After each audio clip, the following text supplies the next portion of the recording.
Good morning, good afternoon, good evening, wherever you happen to be in the world. Welcome to tradertv.live. North American stock futures back in negative territory once again this morning, coming off record performances from the Dow and S&P back on Friday.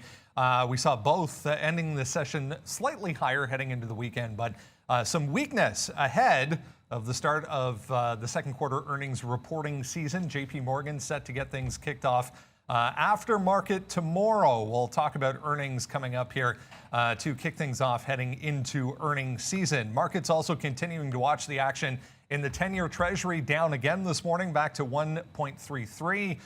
Banks under pressure as a result, as those yields continue to fall. Everyone watching and talking about Virgin Galactic shares this morning after that successful test flight that had Richard Branson on board over the weekend. We'll have a look at space coming up. Markets also looking towards some key economic data coming out both Tuesday and Wednesday. We'll get inflation readings for June coming up both mornings. Also, retail sales for June coming up Friday morning. So big economic week, a big earnings week ahead. We have DD Global back on watch, moving in the pre-market here. And shares of NIO pretty active. We'll talk about why coming up here. It's Monday, July 12th, 2021. TraderTV.live starts now.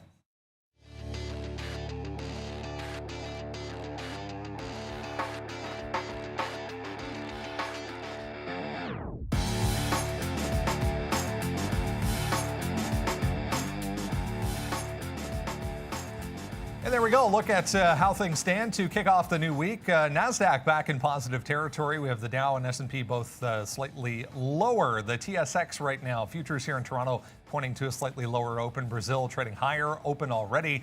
You can see crude oil down a full percent, 1.4% in fact. Both cryptos there, Bitcoin and Ethereum, in negative territory as well. We might as well just get things out of the way just to kick things off. There it is. I mean, congratulations to all those cheering for Italy over the weekend, the big win on Sunday. Neil doing his part as expected with the Italian flag.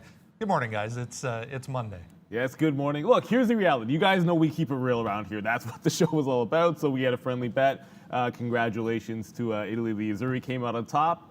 It was a good match, but I got to do what I got to do here.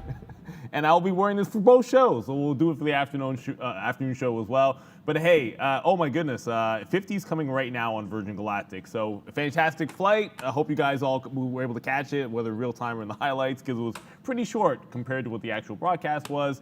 And Virgin Galactic shares obviously going to be on the move. We'll be covering all of that. We're back in earnings season this week, and I got my program monitor here, so I can kind of see. I have to watch the Italian flag in my face all day long, which will be a lot of fun. We got bank earnings coming this week, which should be probably blowouts, but let's see how they do perform. Somehow there's still more negative news when it comes to some of the Chinese internet names. So Tencent Music now getting a bit of a negative tailwind coming through. Lots to cover this week, Sean. And yeah, and you get to gloat a bit today. There you go. We'll throw it to Neil. There he goes. He got the pizza. One more time. Real pizza, though. Pizza! There you go. See yeah, what's there's not no on that pizza? on there. Yeah, no, I actually Neil looks kind of cool like that. I've never seen Neil look better. So congratulations to Neil for looking very handsome today. And of course, to the fellow countrymen there in Italy. What a great game, honestly. I mean, at least there wasn't too much controversy. I hate when it always ends in kicks. But hey, we got there in kicks. So hard to complain, but a good game and a good sport. Neil and I very prepared to wear each other's flags on our faces, and Neil's friend PK Subban also partying in Little Italy. He was doing it up, so Pecan lighting it up for a good Italian man as well there. So that's been all good. Look, all seriousness, great game. We'll look forward to the World Cup where we'll have some more stuff. And then hopefully we can, you know what I was thinking? We could do like a pool with all of our viewers. That would be kind of really cool. That would be we'll figure that out for World Cup. I also did, before we get going here, on Instagram, I just want to give a big shout out here to Kitty Claus. Follow, I'm on Instagram, so is the show. But this is pretty cool, man. I just talked about trading and learning It's really, really awesome. Maybe I can put this, let me put this in here in the chat in case anybody wants to check this out. But I thought this was pretty cool, man. Neil, Brendan, and myself. So I don't know which one looks the best, but it's very, very creative and we like it. I really like the, I think Valeria looks the best in this picture. I really like the mics that we have on here. Those are pretty cool. So a lot of detail. Thank you so much, Kitty Claus, for that. It made me smile, and we definitely like that one. So go over there, have a look, and like that. Thank you to all of our fans, again, for continuing to support the show and watching it. Follow us all and send us messages. We're definitely here for you guys. Thank you, Kitty Claus. That's pretty cool. Yeah, that's really cool. Amazing talent with a red pen. Pretty impressive. Thank you so much for that, guys. Let's, before we go any further, get over to the desk and say good morning to Ms. V. Good morning, guys. I hope you had a fun weekend and ready for a productive, positive week. I wish you all the luck. Merci beaucoup. And let's get it started, Brendan. Yeah, let's indeed. There's going to be a lot of pizza, I feel, today flying around. Let's have a look at how traders here at Day Trade the World fared back on Friday. The top 10 trader list from Day Trade the World from Friday. Nice numbers coming out of both Canada and some U.S. markets here at number 1, 31,000. NASDAQ New York, 24,000. The futures alone here, 15,000. NASDAQ New York as well.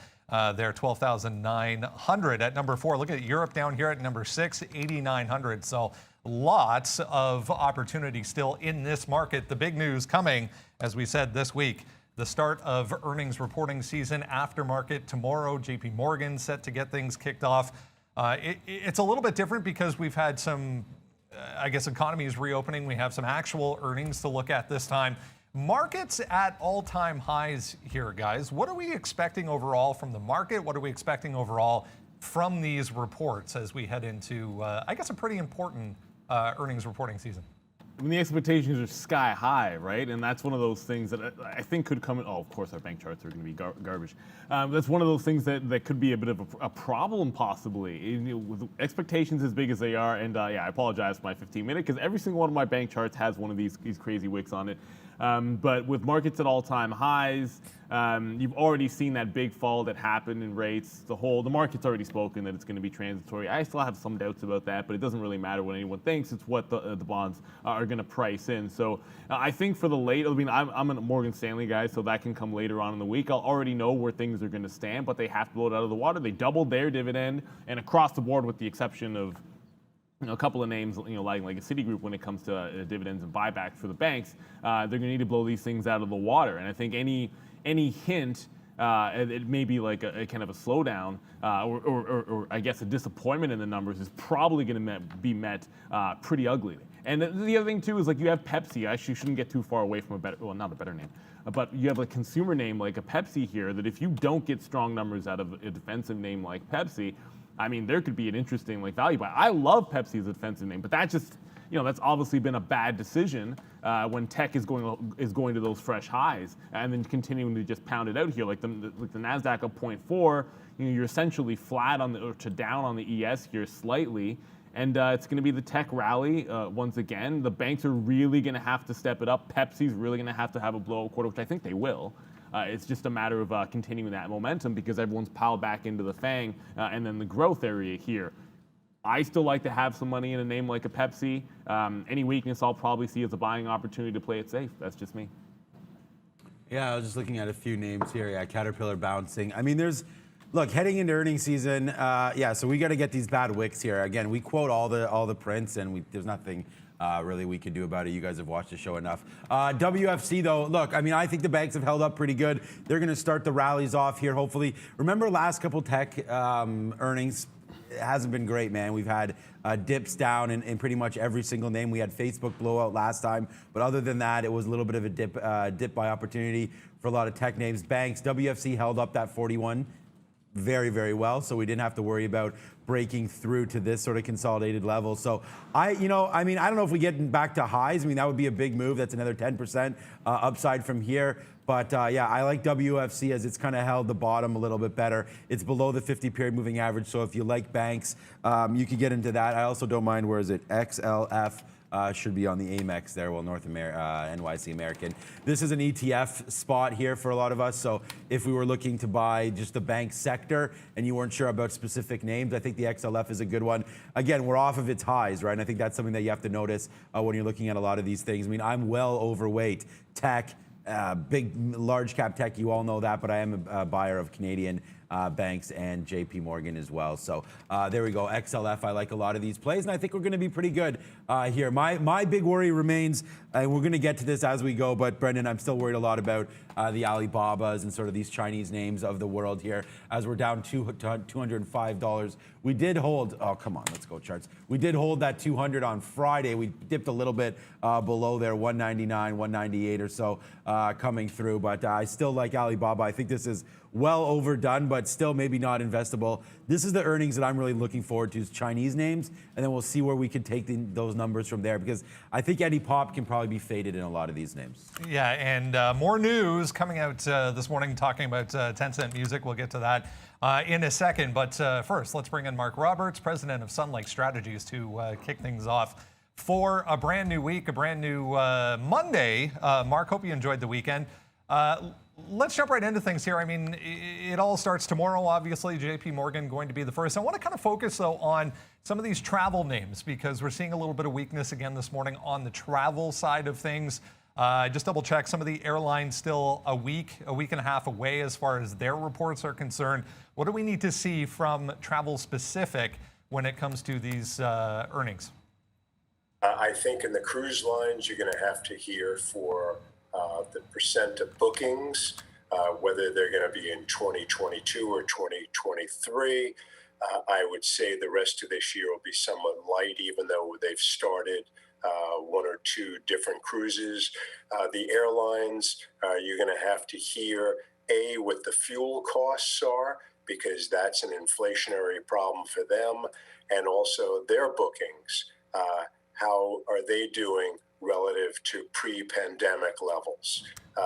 And again, I focus on domestic versus international, but the international is starting to pick up some, and the business travel is picking up tremendously.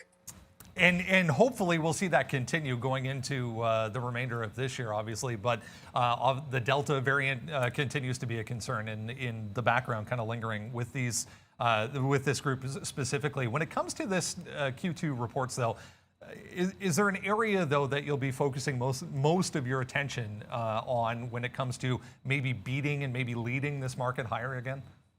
Well, on the defensive names, I'm focused on the Procter & Gamble's, the Kimberly-Clark's for inflationary prices on diapers. I'm interested in Pepsi. I'm interested in Cake, C-A-K-E, and E-A-T, and McDonald's in those fast restaurants. I want to see if these costs are getting pushed onto the consumer yet, or are we maybe 1 quarter or 2 quarters away from when they have to really hit that button. So the 10-year down here again this morning, 2 days in a row. Obviously, banks going to be weak as a result. Banks kicking things off tomorrow. I'll throw the same question at you as the guys just kind of commented on. What are your thoughts when it comes to these banks heading into their reports? I think their loans are light. They have tons of cash. I'm looking to see whether or not they increase their dividends and or their buybacks, and basically see what the health of it is. For example, Citibank, big Mexico bank relationship. I want to see if that's a better story. Citibank's probably the cheapest of the group, but I'm sticking to the Morgan Stanley and the Goldmans for now. We've seen some very wild swings in the overall movement of the 10-year over the past couple of days. Down again today as a result. We get two numbers coming up this week, Tuesday and Wednesday. There's inflation numbers. I mean, what does the market want to see out of that going forward? I think the market is definitely bipolar at this point. You have half of the group who are wishing inflation was spiraling to react with the Fed, and the other is hoping that there's no tapering, and we stay in this Goldilocks area where rates hover between 1.3 and 1.6 for the foreseeable future, and those Fed taperings go into 2022 on the second half. Yes, Mark, and you can kind of see what happened over here. I'm sure you're well aware who won the match and who didn't win. So you were with me. That could me. have gone either way. It really could. And then Sean could have been sporting the English colors on the face. Look, we try to have a little bit of fun around here. But over the weekend, there were a few other things that happened in addition to the match. Of course, Richard Branson, Sir Richard Branson, I should say, getting up into space.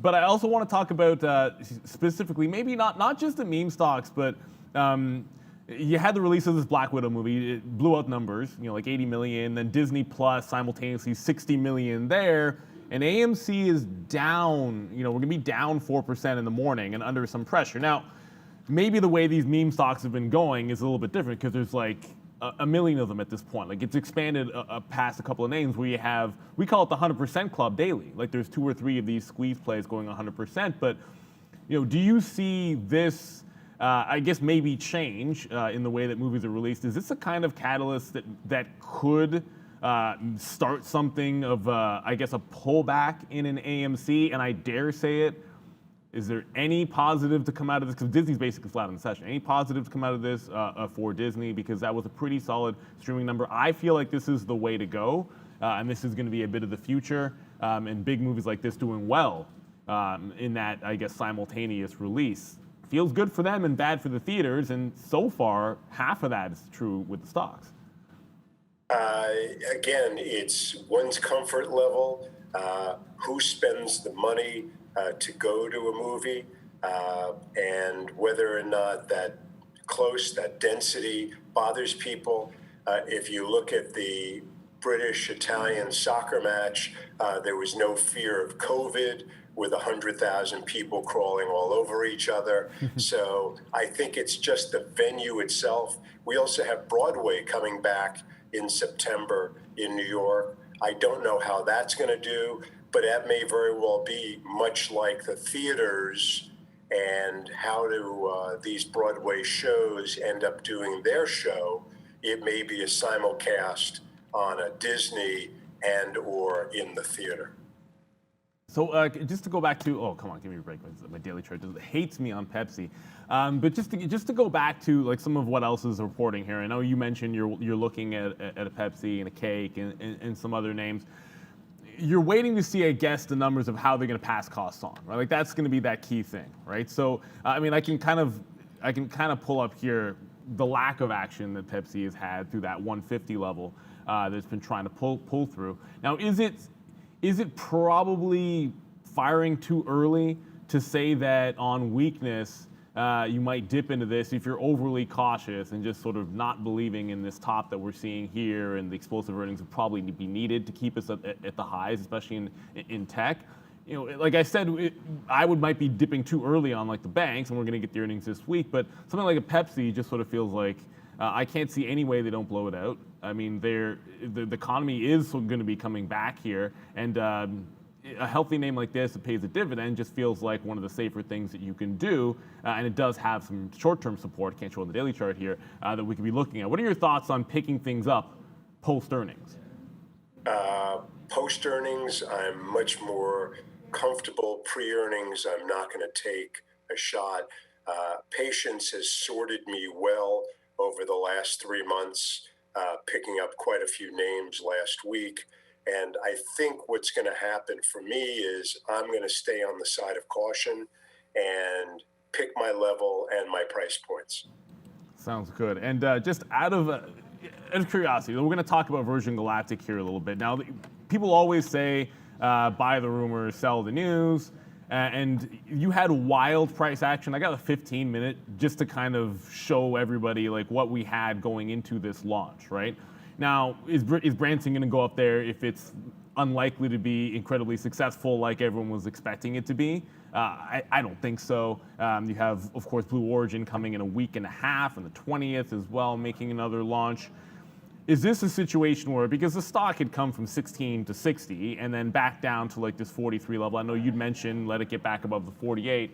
You know, what's your take? Like, my first thought is, okay, I'll fade it on weakness, but I'm willing to play the game of if it breaks back out momentum-wise for a day trade long, but this kind of feels like a bit of a sell the news event. In your experience, when you have a spectacle like this, and then the actual business itself is still some time out from, you know, getting real revenues. Like, what is your take in responding to this? Because you're essentially right at the top end of the recent cluster, and we've rolled over pretty hard.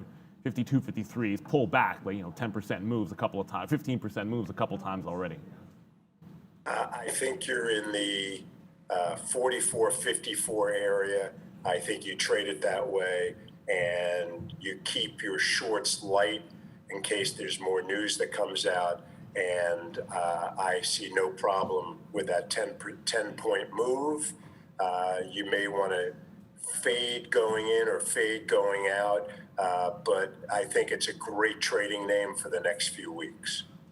Any name that is on your radar that stands out maybe for a trade this week, or coming into earnings, like what is the one name that you're like, I think this could be a surpriser to some of the viewers or to anybody in general? I'm waiting for a stock like Chevron, CVX, to come lower off this sell-off. I still think oil prices go higher in the next few weeks. And as I said before, I'm long a lot of McDonald's, but Cake, C-A-K-E, and EAT are two names I'm looking at. So those would be the three for now. Outside of that, it's Pepsi and some tech names that just haven't come in yet. Absolutely, Chevron. Oil prices still going to go higher. You heard it here from the stock father himself, always giving good calls. I know everyone out here knows when you speak up, we got to listen. Thank you for supporting me when it came to England. I'll do this for us because we're not going to make people wear the face paint there, Mark, because it was my bad. But always a lot of fun. Best of luck in your trading week. Thank you so much for coming through. Mark Roberts from Sun Lake Strategies. We'll see you again on Wednesday. Thank you so much. Take care. All right, guys, let's get some analyst moves for today. A few notable names on here. American Express has been on this side of the board past couple of days, in fact. So AXP back on here. Yeah, GameStop with an upgrade today. I've never heard of this Ascendiant Capital Markets, but yeah, GME on here. NASDAQ itself getting a Piper Sandler upgrade. Twilio down here as well. Clover, the one-time meme stock itself, to the downside today, and Rocket Companies 3M to the downside also, guys. We can't short 3M because of course we do have the oh yeah, I got all done up. We do have the 3M Post-it notes coming here. How come my flag is so much bigger than Neil's, by the way? What the hell happened there? Because you're actually Italian. Yeah, that's right. Yeah, so we're going to support Italy. I did want, yeah, but still. Okay, you should be also looking at AXP, guys. We've talked about that over and over again, and American Express has been such a bumper there. It's just bang. Like, talk about riding this 50 period. I mean, that's something that we look at all the time, and that's just been a fantastic mover to the upside there. I'm large into PaySafe, JP Morgan, PayPal, and Square. But really, like, you should have some exposure. I don't have any exposure to Visa. I don't have any exposure to MasterCard or AXP. But what a big move this one is. Continues to be at this all-time highs. And I think it still moves forward. A good upgrade by Goldman there on American Express. They're the one name that you want to look for in the travel business because, again, a lot of big spenders, obviously, that's who American Express targets. And when that travel comes back, there's a lot of businesses and whatnot that'll be using their American Express cards for dining, for travel, hospitality. That's what American Express is all about. So I really, really do like the AXP move there. That's a good upgrade. I don't know if I can buy it at these. I mean, you can buy it at these levels. It's a buy and hold at this point. You're not buying it for any value or that you feel like it's pulled back. I would love to see it touch the 50 period, and by the time it gets there, it's probably gonna have to be like a 165 area. So maybe 165 is a buy for Visa, but I really do like that name. Or sorry, AXP. I really do like American Express. All right, let's get into some other things moving around in the pre-market if you haven't done so already. That is the link that you need to head to grab the absolutely free morning note. We send it out every morning, including this morning, for free before we come on, guys. So head over to that link if you need it. Again, Miss V in the chat will be happy to help you out with that. Let's talk about Virgin, another I mean, it has come in a little bit here, but it was up 8.5% when I first sat down this morning after their successful flight over the weekend. They're already talking about not one, but two more to come, guys, before, well, in the near future, I guess, for space. Well, that's sort of the thing. By the way, I just got into the SGOC. That's a runner from last week. 1580 was the afternoon high pulse halt. 15 the pre-market high. So just fading that level on SGOC. I was popping that one in the chat. Now this, like I said with Mark, I mean, I don't think anyone had an expectation that things would go poorly, but you absolutely never knew what was going to be the case here. The key part was all systems go was smooth. I think a lot of people that might not have understood what that flight meant get a better feeling of it now. Obviously, 200 grand, not everyone is going to be able to afford it, but I think one of the keys will be with multiple companies doing this in different ways, because this is actually very different from the way Blue Origin goes up, right? Like they're actually going in a rocket with Blue Origin, whereas this is like, you're getting carried up in another vehicle. I really do think eventually this kind of the prices will come down, margins will get a heck of a lot, will get a lot better for, I guess, the actual tourists. But I think you're coming into a possible sell the news type of event today, at least initially. And you saw the last time we spiked to that $60 level, right? Like we failed pretty hard, and you're putting in some lower highs into this news. You were clustered at the top. We said maybe there'll be some fears of risk off. It didn't really flush very far on Friday, but you came right back at this, and this is going to be Thursday's high, and then the pre-market top here, 52.80, right? So that's around the level I'm looking at. Below those prices, I kind of feel like it's a fade for me. Selling news in Virgin Galactic, this is still a long way out. I think that 43 to 45 area makes a lot of sense for a bit of a support level. All that said, hey, at the end of the day, this is a high-flying stock. I do look right back up to what was the pre-market bottom that flushed. I wish I'd gotten this trade at 52.50. If it gets back above here, your 52.50 to your 52.80, that'd be like your sort of like reversal type zone. I mean, if we get back above and start testing above that price, I mean, clearly, you find some good support there, and then all systems can be a go, because you still have a somewhat of a meme shorted type name, which can get some momentum going to it. I just note that for now, it's tended to have some good sell-offs in that range, and you want to be exposed to the short side of the trade, I think, below that price. So I'm looking 52.50 to that 52.80. That's last week's high, the latter one of those prices. I'll fade it initially. You can actually see I have an offer there. So if it pops off the open, I want to short in front of it. I'll be able to reverse into the long side of the trade. Put a similar kind of idea on an AMC last week, where I was initially short, but I like the breakout. Sorry, I like the reversal and the breakout, so long as it showed its meme head or squeezy head, which you never know. Virgin Galactic does it all the time. I see. I see you there, Scott Hall, Scott H. We will look at Carve. I mean, I know we crushed it. You're saying I crushed it last week, so I will do that.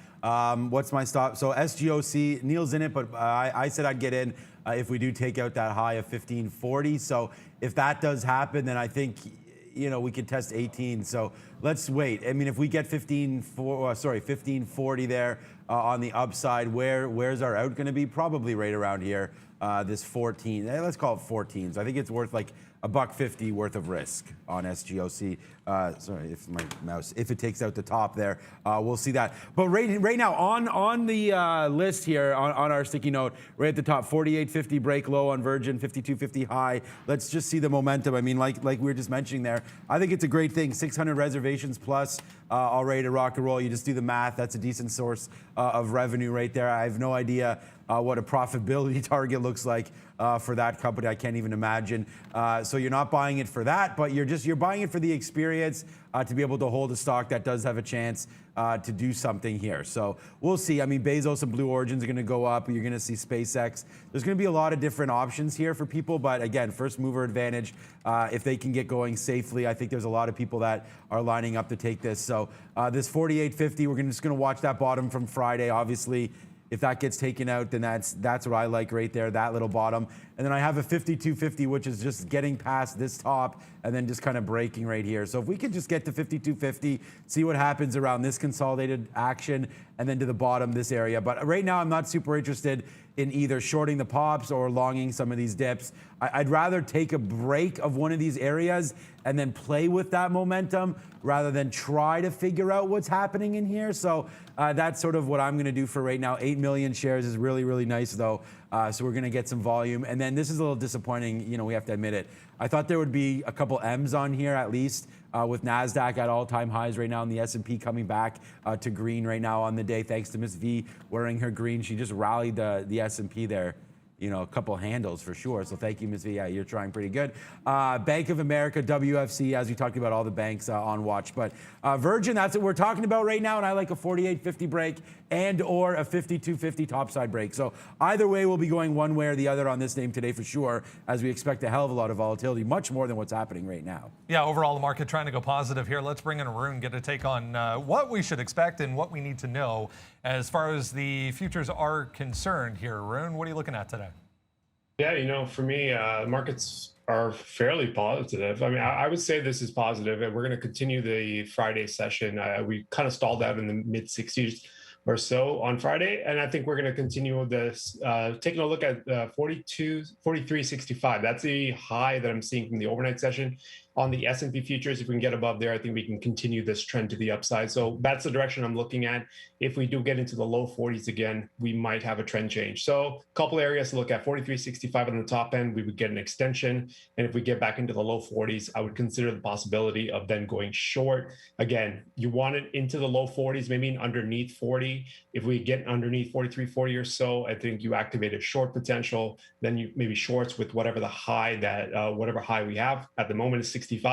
That could change if we get down through 40 without putting in a new high. So for now, no trade. Biases to the positive. Couple areas to look at, one above, one below, and you just wait for something to happen. If you can find a read in front of either one of those areas, then you can take that short or that trade, whether it's to the short side or to the buy side.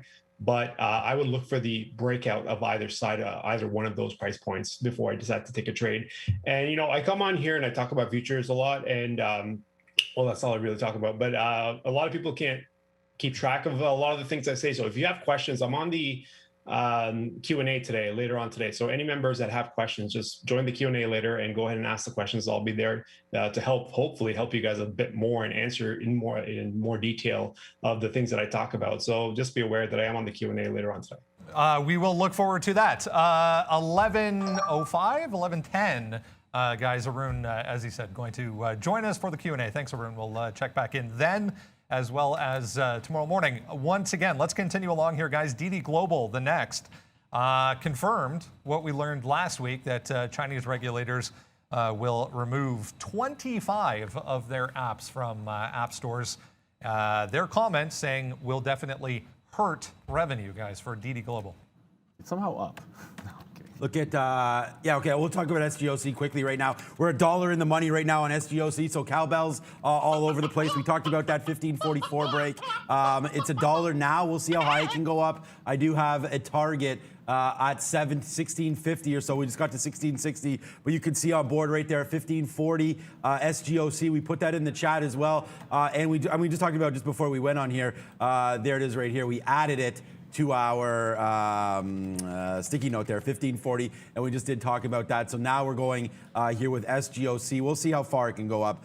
We did have a downside target here of 1413 or so and change. So we may take a piece out right now on this name as it just continues to go upside. It's at 23 right now, 24, and we could take $1 win right now. Let's take some off right there. So now we'll cancel the rest. So there it is. So we'll take a nice little piece off there for about 80 cents or so, right there, 25. Yeah, 85 cents there for a nice little win on SGOC. So we're going to go 1 for 1 on that name, and that was a pretty good one for us. We like those breakers. Thank you to Scott there for mentioning Carver. Got me motivated to go back into that one. And again, so DD, it's not even on my list today, honestly. I didn't even really look at it. I looked at it and then I stopped looking at it because we're not really doing anything. We did have that big move there on Friday, which it rebounded backside. We did take this long through 1157 was the, wow, good out there on SGOC, by the way. Rate, we only got out of half. We took some long there, got out on the high side there around 1220 or so. You guys saw me take that on the afternoon show. And now we'll just wait to see what it wants to do. I mean, there is this level right here, 1180, that we could possibly take out. I'm just not convinced either way that I want to put a lot of capital into any of these ideas right now on the Chinese side of things, but it is moving. So I think if you're going to do anything, you go long through 1180, then just watch it come back in and make sure you don't hold through 1150. Remember, 1150 was that big breaking spot that we liked to the short side. We got caught going long, remember, but 1150 was a good short. So I think you can probably revisit that short if and when. And then this is what I mean by SGOC.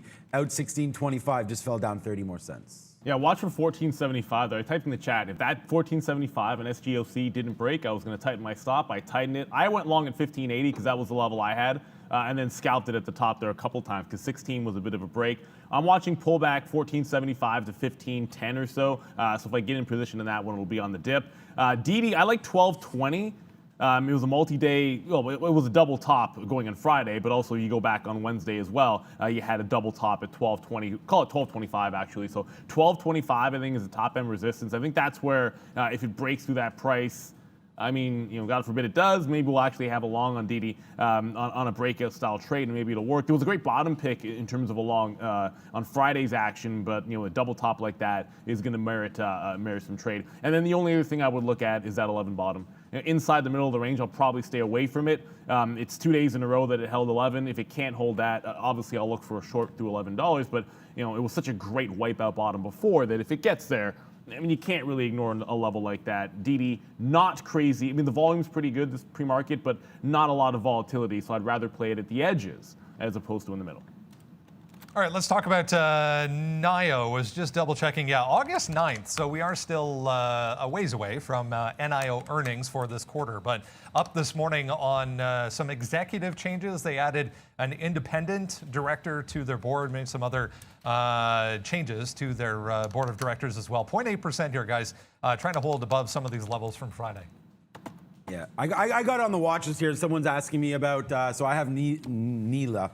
So I think Zila and Neo combined. I have Neo here breaking that 4610 as a level that we like. So right here, 4610 is the pre-market high. I wrote down pre-market high. We did get up here though to 4625 or so, but we're just going to talk about there was a little volume spike right and around here. And again, we're not really counting too much of this volume, but it's 87,000 shares happened a little bit up here, 4610. So, I mean, it's just been such a huge runner. Neo has lately, making big moves back and forth all day. A runner to the downside the last couple of days, but we did make a big move there. And I don't know if this one actually classifies. I talked about some dangerous Chinese names, and you guys asked me, is Neo one of those dangerous Chinese names that I talked about? Yeah, it is. I mean, anything that's being operated there and can sort of be controlled. Remember, so the difference between this is the PRC does have money into Neo. I remember when they were $2 or $3, they actually came back and saved them from bankruptcy. So that's part of the reason why I like them. You could see, oh, I do have some trades on here on Friday. So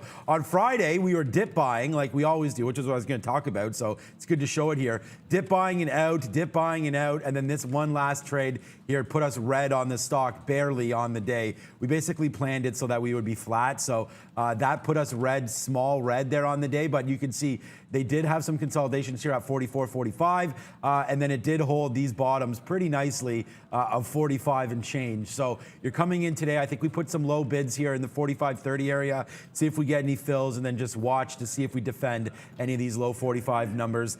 Look, I mean, they had that power day. Obviously, the market didn't care too much about it as we were down on Friday. So now we'll just see a battle back. I mean, the EV space is going nowhere. We know that. It's here to stay. So I like this name, and I think it can be bought at 45 bucks. So we'll take a break of 46.10, and we'll average in back here 45 and change. Yeah, I mean, you kind of look at Neo, how far it's sort of come back here. And I know buy the dip kind of stunk the last time we looked at it, but I sort of look at what ended up happening. It's still put in a flush bottom up at this like 44.50 level, and you're getting a nice little, I mean, it's not much of a gap up, but you're getting a nice little stabilization, I suppose, off of yesterday's close, or right at Friday's close. So I look back and I say 44.50, and the difference here, instead of buying into a level on any kind of a dip, what I want to play is if and only if it goes into this 45.50 level, bounces off that one. I want that for the dip buy and that for the dip buy only, instead of sort of averaging into it or sort of just buying in front and continuing to add, which ended up being a burn, obviously, and was my worst trade coming into Friday. Now, I'm kind of with you on that breakout. I would only say that if it gets up to Neo, if Neo gets up to this 47.50 area, you did have some selling around that when it tried to stabilize after the big flush back there on Tuesday. I think there could be like that first level of resistance, I suppose. So I think any long, you got to target at 47.50, at least in the short term, to run into some possible chop as it gets up to that price. So I had that one kind of locked away as well. Just noting Virgin Galactic bounces back above $50. So it is trying to march slowly up here, trying to get back to that 52-ish area. If it gets to like 51.50 to 52, I would look for a fade and then a reversal, like we said, at the top end of the range. It's not there yet, but got to be prepared in case it happens. And for those of you just tuning in, see some like, I see people in the chat. Like, I'm not actually I'm not an Italian fan, but I lost a bet. That's why the face paint is for Italy today. Look, congratulations to them. Congratulations to them for winning. It's a great achievement for all Italian fans out there, but I'm an English fan through and through. But hey, man of my word, if I lose a bet, face paint is on. As it should be. Well done, Neil. AMC Entertainment, guys. We'll talk about AMC and then we'll talk about some of these other crazy meme stocks moving around this morning. So AMC coming off another record for the pandemic, record weekend for the box office, not the blocks office. A couple of movies to talk about as far as releases are concerned, but big numbers. Again, a little bit interesting as far as price action here, guys, in the pre-market. Yeah, I like AMC here. We did talk about that with Mark. Neil mentioned that with him. Talked about what we saw with Black Widow over the weekend. A good number came through for them. And look, I mean, it's the same story. I don't really have much to say on AMC other than the fact that, I mean, it's going to be a good little stock to trade over the summertime. You're going to get a lot of, reports out about various capitalization requirements. Hopefully, we'll see them stay afloat a little bit. We know that they're, the debt situation for AMC and what that means. We know there's going to be no shares, being released or any sort of a lockup or anything like that until 2022. They're going to be voting again at that point. So we've done a couple of videos on this. We'll see. I mean, I don't think, the story just remains the same, I think, for them. You got to defend certain levels here. We've dropped down to 40. We've talked about that. I wrote down on the list here 46 break, if we can get that right here. So we'll take about a 46 break, which was the bottom on Friday. So again, like multi-day support here, 46, or I guess same day, but 46 there early, then 46 late in the afternoon, held up. And so if we can get back to that level, I think we can break it. 45 there on the pre-market high. That's always been a good trade. Would still rather wait for 46. And then basically just a 44 pre-market low break. I mean, you break here 43.80. I just think you play it for momentum, and then we'll see. It's only 1.2 million shares today, so it's not a huge amount being traded. But at the same time, look, Disney Plus was a great number as well. So was AMC.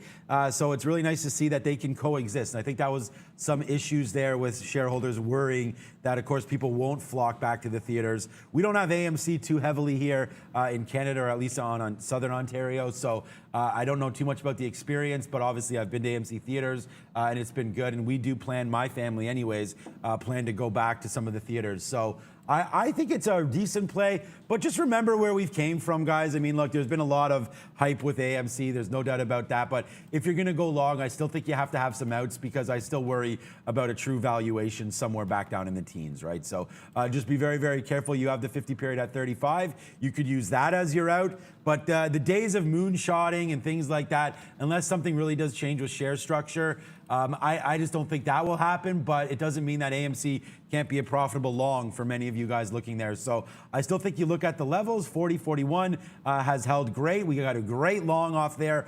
We're only short on Thursday, only long on Friday. So there you go. We'll just trade the price action on AMC, but it still looks to be pretty good. Yeah, I would worry if it pops up and gives you that break. I mean, I'd look at that 50 level was such an interesting double top there. We saw what happened at 60 on AMC for like multiple days in a row. I'm gonna have the bottom break here if it goes. We're like $1 away from it. Maybe it was threatening doing this at the open probably a lot earlier. Well, not a lot earlier, but certainly like half an hour or so ago. I would have thought we'd have a better shot at taking that at 9:30. So 43.75 is going to be my first look. As far as a breakout trade, I'm not going to go with it. I have to be sort of you have to get me off of the short idea on AMC. Here, I just think there could be a little bit of momentum with that Disney Plus, and then the downside here, the double top at 50, the way it rejected off of 60, and you get some capitulation before that. So I'm looking 43.75 for a breakdown trade. Hopefully we'll catch that one slightly after 9:30, because I hate that right at the open trade on the New York stock, especially for a breakdown. Okay, so just in TME right now, we will talk about this soon, but just wanted to give you guys an update. Yeah, that's looking pretty weak so far. 10-cent music. We'll talk about that, as Sean mentioned here, coming up. TPST, we'll talk about some of these other meme stocks from last week, guys. I just checked, 94 cents per share for locates, for us anyways, for TPST going crazy this morning. There's a bunch of these again today, that SGOC, there's CARV, there's XELA, BLIN, MRIN, a couple of names from last week as well. Yeah, quite expensive for TPST, obviously, but it's barcoding right now, oddly enough, guys. And when I say barcoding, it is a $3, well, yeah, it's a $3 range, 34 to 37. But this thing already at 7 a.m. put in a monster double up, actually more than a double up, 22 all the way up to 48, and then a sort of a heavy retracement. This one could have the juice to go again. It did something similar on Friday. It actually made a big time bump up in the afternoon and then flushed right back in, halted to the downside before getting going again, which is absolutely ridiculous. And then put another top there at like 25 before coming all the way back in. So you're talking about multiple like V shapes, whatever you want to call it, up and down here. And I don't necessarily think it's going to be done because of this low float. So it's got to be on the radar. That 37 does stand out for a bit of a break, because you think about where these lower highs that get put in, where these lower highs they could put in here, like this 42, like this 44, that's a lot of runway. And the reality is, if it fail breaks on you, you kind of think that you're going to be obviously wrong here at that 34.50 level. So this one is set up. I would just watch out for the spread on Tempest here, because I've been seeing 50 cents to $1 pretty much all pre-market. At the open, it might tighten up a little bit after the open, things have settled down, but at the open that could actually widen in the first couple of minutes. So I'd be very, very careful using stop orders there. There's always a price you're not willing to pay, is what I'm getting at. So I'd rather miss a break than try to cross, like, sorry, I said 38, I mean like 37. I'd rather miss a break than, instead of crossing up $2, I'd rather miss it and then maybe pay 50 cents to $1 at the absolute worst on any kind of a breakout. You don't want to be paying $40 on a break and then it slams back down to 33, and you've doubled the amount that you were willing to lose. Makes no sense to me. Just be careful on the spread on TPST. Yeah, exactly. I'm not going to pay for those shorts. I think you said they were about $1 there, Brendan, per share.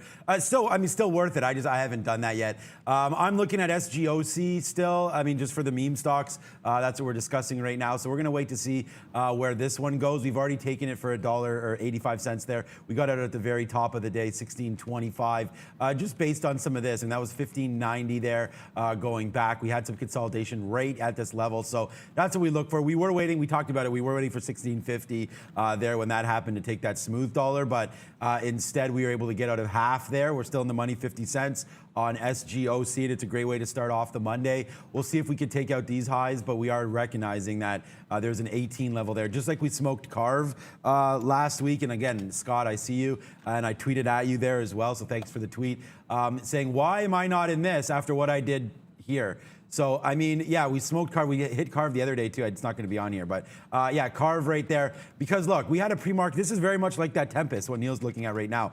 We had these pre-market levels off of a big day for CARV there. So we did hit that long, and we took $7 there. So we took out half, just like we did on SGOC. And then we took $7 on CARV on Friday. So we carved it out there, on Friday. And then today, I don't really see the same levels, obviously, if you look at this chart. The only thing I'm seeing right now is actually like a 24 break to the downside where we got some volume. So if we don't protect that downside at 24, there's going to be a big problem for CARV there, in my opinion anyways. And again, this is Carver Bancorp. We'll see if that momentum can hold through. We do know it's bank earnings, but again, this is not on earnings, right? So we'll have to wait to see where we go on CARV. But right now, I'm in 10-cent music. I kind of think it's not a meme stock there, but it should move pretty good. So we're short 10 cent. If you ever see purple on that, that's a short. And then we'll talk about 10 cent though, Brendan, don't worry. And then we do have the upside move there at SGOC, still holding on for that 50 cents. So far, so good here this morning. But my pick of the litter will be this SCOCO company here, and we'll watch to see where this goes. I don't like the company, don't get it wrong.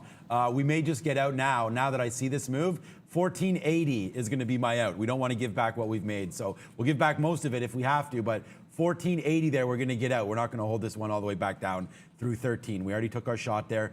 1480 out, new out, 1470 new out on SCOCO, guys. All right, so multi-week lows here this morning for 10-cent music. China's antitrust regulator coming out, Reuters reporting anyways, that they are going to possibly force 10-cent to give up some of the music rights that they currently own as part of antitrust investigation into TME. So multi-week lows here, Sean. What do we look at? Okay, so first of all, I decided to man up a bit and not get this out at 1480. I changed my mind. So, okay, so rewind 20 seconds and scratch what I said. I'm going to use this bottom as the out here. They're starting to get a lot of momentum here in SCOCO. So let's go to the moon now and just keep on going. Congratulations, guys, right there, if anybody's holding this name, as this continues to go, man, blowing up now $1 in the money on SGOC as this keeps rocking and rolling. Look, I mean, this 10-cent music thing is just... I don't know. Now you're going to talk about, losing rights to songs and this and that. And it's just, the story doesn't stop here with some of these names. They came, and again, any recent IPO, I don't know how far back I have to go to see where they IPO'd, but it's not too long ago. Anyways, we'll find where that was. Oh man, keep going. Hey, maybe Brendan can find that. But we'll do that eventually. 1235 bottom. I mean, look, the point is here, I don't really have an out anywhere here on 10-cent music. We could just keep on falling. This is what the daily chart looks like. I don't know the last time we've been down here. I mean, I can load up a week chart here to see if maybe even a monthly chart here, if that will load for us. We'll see where this is going. But what I'm getting at is that this just, okay, so there we go. So we're right there. So we're right near IPO levels right now. We've been low here before. This is really what I wanted to see, was these levels to give us something to look at. But again, as long as the rhetoric is still here for some of these Chinese names, 10-cent music, I mean, I love 10-cent. I love all the names, to be honest with you. If you actually value the business, it's here. But I mean, I just can't get myself to stop trading these ones to the short side. So although this is a name that is a little more conservative, it's not going to be a Billy, a Didi, or a Baba. Man, Billy, Didi, and Baba. Do you realize some of these names that we're doing here? But yeah, 10-cent music is a short for me, at least until we break this 1275, this bottom here on Friday. So 1275, it's not a huge hold, but we will hold it back to this bottom 1275. So let's call it 1280. As Neil, this SCOCO, man, I don't know if you're still long this name, but it is still Rip City here, up to 17. So that's a big time winner for us. We'll hit the siren for that. Yeah, I scalped out of that one. Probably should have held on to it. I did get into that Tempest. Look, I'm kind of with you. The only thing I would say is 1325. I'd almost still can maintain that bias to the short side on 10-cent music, of course. Why is that one of my charts still on GME? Quickly, there was an offer just around this 39 seller on that Tempest. So the 37 broke. 37 even broke. I paid up to 37, 38, I should say, and then was able to get some at this top here. Now testing back below towards what was that support at that 34.5. If it can bounce off there, maybe it's got another shot to go. I would expect, and this is going to be true of SGOC if you're trading that as well, very good chance if these things break through, and breaking through here could be breaking a 40 or 42. You could be watching some halts because they're very illiquid names, guys. So if you don't want to get trapped in a halt, watch very, very closely for those quick 10% moves. Tempest could do that if it cracks 40 and goes to that 44 to 45 area. You know I like to cover in front of those halts on those longs. But this one could be worth that hold. And I feel like SGOC is in that same realm. If it breaks its high from Friday, you're definitely looking at a halt situation there. You guys, I don't, sorry to chew through another one here, but Zila, just to quickly mention this name, getting right towards Friday's high. I know pre-market tops as well, this 330. And at the open, I remember when it failed here at 330, it's right back at that top. That stands out. Let's see if it can't get through there. It had trouble getting through the 35 mark. So I know you're looking 330 break. I would just simply say let it break Friday's high of that 335 before I would look at it to the long side. But Zila's starting to get going, doing good volume as well, Brennan. All right, number of other little ones at the bottom end of the list this morning. Here's one of them as well. Big mover from Friday. If you remember, this thing halted a number of times right off of the open on Friday. MTSL is what I'm speaking of. Already made a big move in the pre-market, so that's worth noting, all the way up to $8. We did get up to $8.80. If you go to the daily chart, 9 is a huge level for this thing. Goes all the way back to 2019, so heads up at 9 for this. If we start holding some levels here, watch out for a push into 9, but we'll see what happens at $9 for MTSL, guys. All right. I just want to give an update here. The wife, this is what she's doing right now. She messages me and is like, hey, Sean, well, she doesn't call me Sean, but look, golf bags now on sale at Golf Town. So this is, I'm trying to do my business here, Marisa, but there we go. So, ooh, this one looks nice for a little Cleveland bag. There, we'll see what we can buy. Ladies cart bag? Okay, these are just everything bags here. So anyways, we'll look at that. We will not look at that right now, but just want to let you know that we are looking for a new golf bag. So we'll see. Oops. What did I just do? Oh, we refreshed our crypto page. Right now, yeah, crypto not doing great here today as Ethereum. I don't know. There it is. Okay, yeah, we were just testing 2,000 and 2,100 right there on crypto. So we're going to watch out for that. There wasn't really the huge down move. Not huge, but we were thinking that maybe there's some of that July 18th. We have a GBTC releasing some a block or so of 16,000 Bitcoin there. So we'll see if that does anything. That's the 18th, so that's 6 days till next weekend. We'll see if that does anything right now. But Ethereum holding up pretty good. And then BTC, I also see people talking about Cardano being added to Webull. Oh, that's what I'm missing. I'm missing my BTC chart, but Cardano here today not doing anything either, down to 133. So we'll wait to see. Look, I just think that the holdup in a lot of these crypto names, it has been really good. We had opportunities to crash back down. This is the 1 hour chart. We did dip down on June 22nd. Of course, we talked about when Cardano recently went down to $1. But look at the hold on some of these names. Crypto is becoming much more, in my opinion anyways, like to say that it's been becoming investable, I already think it is investable, but look how it's holding up. This is supposed to be bad time for crypto in the summer, and it's actually holding up pretty well. So any dip buys, I mean, how clear has that been? Shout out to Shakib, shout out to a lot of you that have also been buying some of these dips with me. I think Brian as well, a few of you guys on the chat there, so congratulations to anything on that one, but it seems to be holding up pretty good. So obviously my love, not love, but you know, my passion for trading does extend over to cryptos. So you do have that. Well, yeah, love and passion for trading. That's right. Does extend over to crypto. So we'll watch some of that. I do like that, man. Zila's on my radar here for 1340 break. Not necessarily the pre-market high. We looked at 340 from a few days ago as well. So we've towards the daily chart, we tipped off right about here. That's 370, but it was a few. Oh, it's right here. This high right here. So 340 right in this area. We've been there before. So let's wait to see if Zila can take out that 340 areas where I'm going to go long. And then this SGOC, man, we're already at 17. We talked about where it had some issues before, so we're going to put an offer right around 18, and then if it takes out 19, we'll try one more time. So we'll try one at 18 or so, get this out on SGOC, and have the $2.50 winner. Hopefully, we can put that in our pocket just like we did on Carve, and then we'll see if it takes out 19 on the high side. So we'll get out at 18. We'll sacrifice $1 just because we're into this area again. So SGOC, a big win, man, here today. So really happy with this trade. And just continue to watch Virgin Galactic here, of course, obviously. Everyone's interested in this name after the successful flight, done 10 million shares in pre-market plus. Watching it get back up towards that 52.50. This was obviously a breakdown price. 52.80 last week, of course, being a resistance level. You know I hate fading into trades into 9:30, so I have to go ahead and cancel the short. I never take a short going into the open like this when something is popping to the upside. I would reserve the right. If it does not break that 52.80, I will roll into a short before that long breakout that we like. But I just don't want to do it at 9:25 to 9:30. It's a rule that I have. So the only thing I got on, of course, is that TPST, 37.38 to the long side. Already scalped some of that out. See if it can hold off of the open. We'll be watching a little bit of NEO, SGOC, Zila. There is a lot to look at today. Brendan mentioned, of course, that AEHL, which is another one I was watching pretty heavily. But we'll stick to the ones that we've just talked about here. And worth noting, before we forget, because you mentioned crypto, Coinbase has, well, I'm probably celebrating way too early, so I've jinxed it at this point. Why is this stock? It's still on GameStop.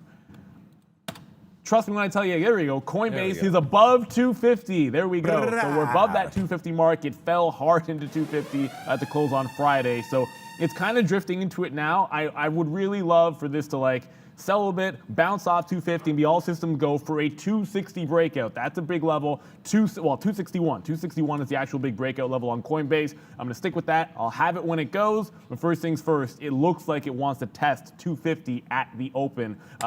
I'd love for it to be a dip buy there, but if that's not an auto dip buy, I think 245 would be. But a 261 break, you better believe I'll have that this week. Okay, anytime this week, I got that break. Yeah. We're doing all that. NVIDIA back to 810. I see that. Yeah, we love an NVIDIA on this show, guys. A Snapchat, I like a 6650 break. We talked about that a little bit the last couple of days, but I think the motivation there for Snapchat has been pretty good for the long side there. I guess you just must have missed one. Virgin Galactic has dropped $2. Oh, did it? Okay, so I'm trying to go short. So that's, okay. So that's what I want to talk about to you guys, man. We do have our sticky note out there. You guys can find that. All the levels that I talked about, and, well, not Neil, but I talked about there is here. We do have our watch list out as well. So I have 48.50 looking here on Virgin. So we'll see. Maybe there was a big imbalance that just showed up. No, there's not. If anything, it's to the buy side. So that drop is, did you get short there? No, because Neil, both. I had just canceled Right. my whatever. Yeah, I it doesn't just matter. canceled an offer to be honest Okay, with you. so anyways, we're not in it yet, but we will. We will be trading some space there today just to keep this up so you guys can see there's nothing here. So we'll close this off. With only 30 seconds to go. Neil and I both celebrating, of course, the Italian victory. So if you do notice that, that's what we're doing here today. Hopefully we won't be wearing this tomorrow. Well, maybe we will be. We won't be. But here we go. SGOC still taking out the tops right now as we go. 17.05. We are going to go long again if we do break 18, but my out's going to be 17.75 on this thing with only 10 seconds to go. Kill him, V. Yeah, we're gonna drop that countdown here. I'm gonna go right back, and I was gonna short a pop on Virgin Galactic. This changes the price 100%, probably to that 50 to 51 level. 3, 2, and 1. That is green that Miss V is wearing, by the way. Yeah, she's got the green. Okay, so we're going to wait for Neo to take out 14. There goes SGOC, by the way, guys. And there's our out. So there it is, man. Chicken dinner winner. There it is, $2.50. Let's go. We're just killing stocks right now. Up to 18, 18.50, and kill going longer. There's our bid, and Neo will take that long as well right now. But I'm already through the moon here with SGOC. So that was a monster win. I hope you guys had that one. 17.75. There's the out. That's cash money all day, baby. Yeah, and here, right through 50 even goes Space Virgin Galactic. It bounced off 49. I'd love to see this thing get back to like that 51.50 area or 52.50 that we obviously like, but I want to play it at least a little bit patient. I want it to bounce a little bit more before we fade into this trade, because you now have 51.5, you have 52.5, which we both like. Now I can step in here if I can in front of that. Yeah, 51 even. So 51.74. I was letting it get a little bit higher before I faded into this one. So Virgin Galactic into the short side there. Let's see if we can't get some out in front of that 50 level, scalp a quick 50 cents, and then see if it takes out that low of the day. So I kind of thought we'd get better prices on Virgin Galactic, and then it did a $2 bump to the downside, and we had to change our plans on the fly, because that's what the market's going to do to you sometimes. You can want to fade it at 9:30. You just might get $2 lower of a price than you wanted. All right, rain it down. So SGOC there, big time win. And now we're long again into the halt. So now we have 19s long. So we just went 19 long, and we'll see where it goes. We're going to rein it in as well here on NIO. You can see where this one's ripping to the high side. Again, like watch the sticky note there. We didn't get those 49s? We didn't get those 49s. We wait ahead of 50. We'll get them right now. Let's go. Get me those 49s right now, buddy. If we can get those, that'd be fantastic. NIO. 48s, 40. Doesn't want to give me 49s? Okay. So that's fine. We'll take a mid 40s then if we can get it, maybe 44 now. But that was a good little rip up there. We went all the way through 70. We missed that trade because we were watching SGOC. But here we go. If we can get a little Neo action, we took that day's high there. Give me 44s. I'm at 44. There it is. So that's a nice little win one more time. So we're going to go 3 for 3 right now. We're just holding 10-cent music on. But AMD ripping as well. Bye-bye, Neo. So here we go, man. Sticky note, reign supreme. Let's go. We're now short space through 48. Virgin Galactic now $3 in the money. This one's just dying like an absolute quail there. And to the upside went that TPST, so we got it back into it again. Scalps him out there, but I'm watching this Virgin Galactic like an absolute hawk, and it just goes down to 48 even, 47, 47.50. I'm looking to take the $3. Yeah. I want to short any other pop that it makes here. Virgin Galactic. Dying. We knew this was going to be a bit of a sell-off, and it just happened a little bit differently than we anticipated there, guys. But the nice little short trade. And Brennan, what's up, bud? PayPal, early mover guys above Friday's high. We got above it in the pre-market here, but Guggenheim with an upgrade today on PayPal, up about 1%. Man, everything is going. Oh, they're selling $500 million worth of stock, Space. So Space is now selling $500 million worth of stock. Smart guys, needless to say here, as you could probably pick this thing up in the 20s the next little bit.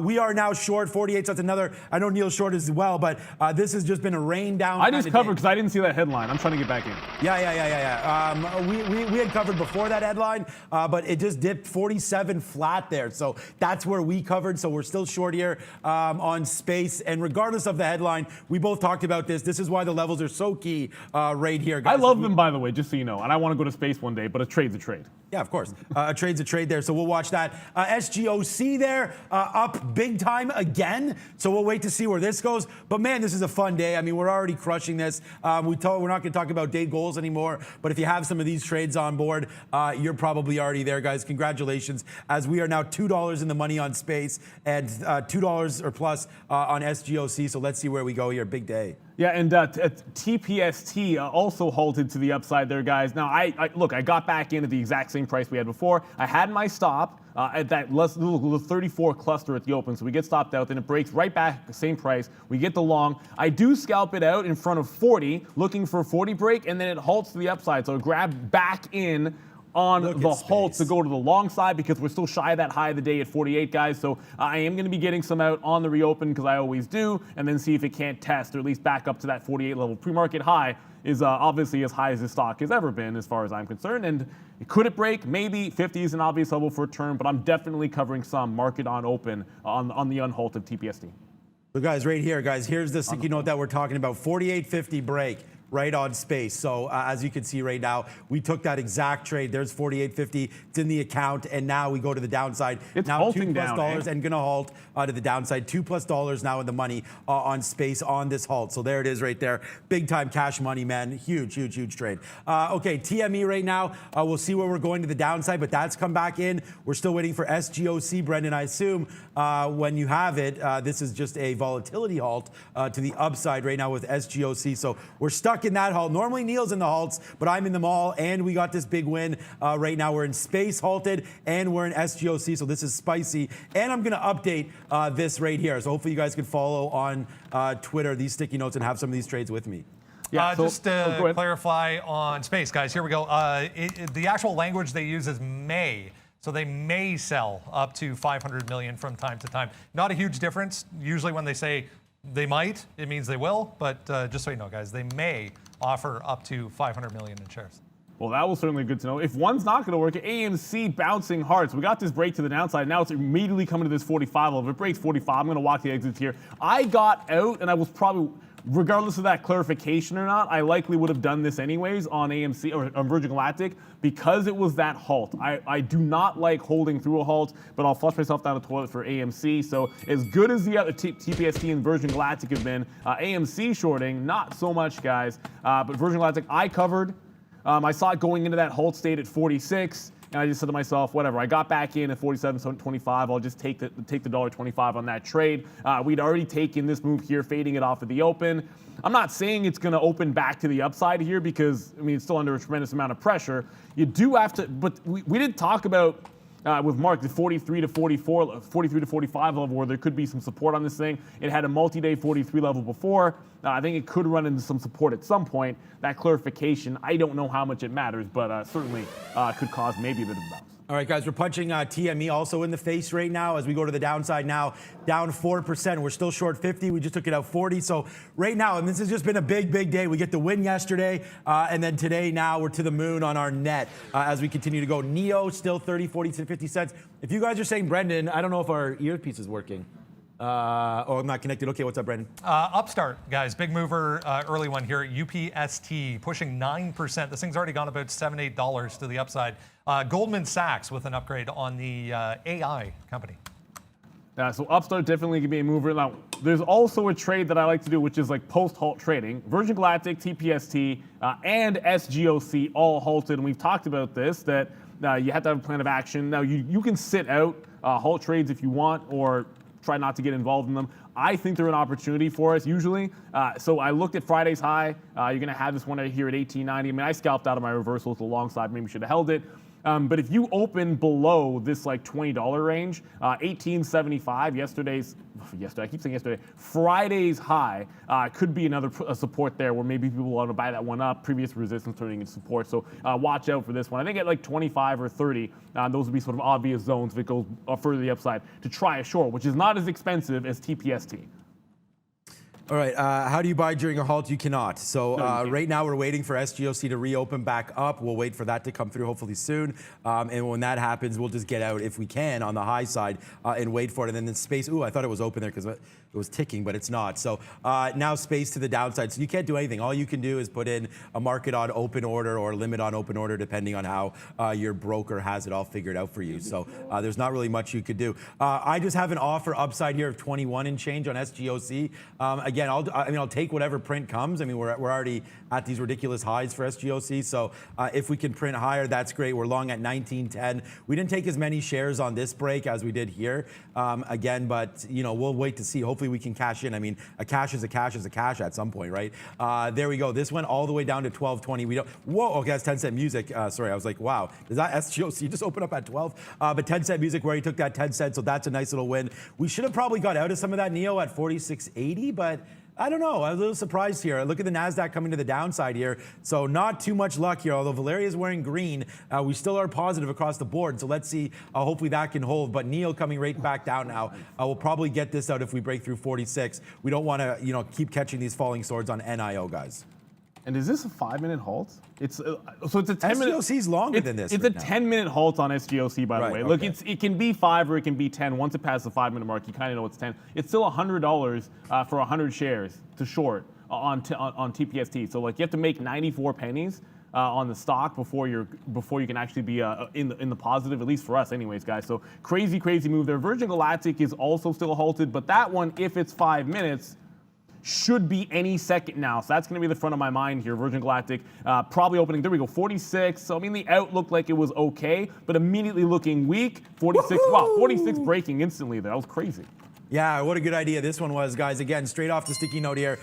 There's the trade, man. We both have it. We could pick our trade of the day. It's probably going to be one of us on space. 46.80, man. We talked about that breaking right there, and now we go to the, I mean, again, I like the name. I want to pick it up probably in the 20s. I still think we have a chance to get all the way back down there. So we'll wait to see if we can get like the high 20s here. Not today. I mean, this could completely turn around. There's a lot of momentum in the name, guys, of space. So let's not think that this is forever going down. I don't think it is. But for right now, we'll just keep on playing the momentum to the downside. Look at this, man. NASDAQ is crack city right now. So there we go. Wow, $4 now in the money. $4 now in the money on space off of the sticky note. I hope you guys watch that and have this with me. Put in the chat if you have this with Neil or I on the short side right now. Big time trading happening. 10 cent music goes all the way down to 12.25. Again, we're still holding that one. This is on the sticky note. So far today on the sticky note, we're going to go like 5 for 5 here. Snapchat, I guess, didn't break the high because of what's, see.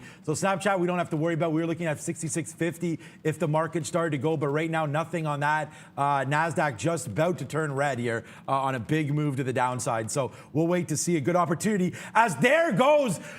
Bang, SGOC. This is what we're talking about, guys. To the moon we go, my friend. Not with space, but with SGOC off the halt. And we still got it, but we are light now as we take that out right there. Bang, bang, bang. Thank you to Scott there for bringing this up to my attention. You said, why not trade Carver? You crushed it yesterday. Well, what about this, man? We're crushing this today as now we get to smile on. We got big days happening here. We'll smile today. Italian victory, 10 cent to the moon, to the downside. Space to the downside, $5 on this one, $3 on SGOC as it once again halts there. And we step out of the way of Neo and we say, finito, as we wash that trade up. And we actually zeros on that trade. So there it goes, man. Maybe that might have been the bottom there on space. Let's see if it takes up 45. I don't think it is. I don't think it is either, but maybe we get out if it goes back through 45. I covered my third short, technically my fourth short on Virgin Galactic there when it couldn't break that 44.5, and now you're looking to break 44 even to the downside. So I've been sort of getting in and out of this Virgin Galactic trade ever since the first flush. It just continues to go to the downside. Now 43 was a multi-day level that we did look at on the 15-minute, guys. But Virgin Galactic, it's on a ridiculous amount of shares, like 25, 26 million, whatever it is. I do feel like if it makes a turn, this one could be, it's stupid liquid. This one could be back at like 47 on any kind of a turn off 43, and that's my first look, of course, going back to last week's action. Watch for that reopen on SGOC, not at 25 yet. I think I said like 25 to 30, but the only place a sane person would probably look for a short that is not a halt. Yeah, we just bang these longs out a whole bunch of times there. So maybe 45 now on space. I was just going to tweet that out about that play, but I guess you're all here. I don't need to tweet out every play that I make. 45. Let's take out 45.11s here. I told you that there's going to be a possibility here for space to continue its move back to the upside here off that halt as the news is in right now. So we already know about that possible 500 million share, $500 million. I don't think it's shares. Dollars there. Yeah, money, yeah, obviously. Okay, yeah, 500 million shares would be too much. 45.50 there. We're going to get out if it goes back above 45 even there. So we're going to get out 45.10 on a little bit of a breaker 1.9 for that one. But man, are we excited today. What a big move. There it is. So space is now out. Big trade, man, as we come through. Like that rate there is $3.50 there. Bang. So a third. It cashed them all out, and now we're at our day's high that we've been at all day. We're still waiting for SGOC. We've got 10-cent music here as well as a possibility. So right now, all is well over here. I hope you guys are enjoying the show, as I know Neil and I definitely enjoy bringing this action to you guys. And I don't want to forget Zila. Well, we didn't get into Zila. I said 335 was going to be the level for me, and look at that where it goes to at 3:30. Well, at 9:30, I should say, in the morning. 335 on a dime before the reversal. That was the level it had to break. We talked about it last week. Zila once again cannot make the move. I kind of thought that was it. I almost went. Well, I really came close to going long there on Virgin Galactic when it just turned. Ooh, my charts are hating me because I'm moving around way too much here.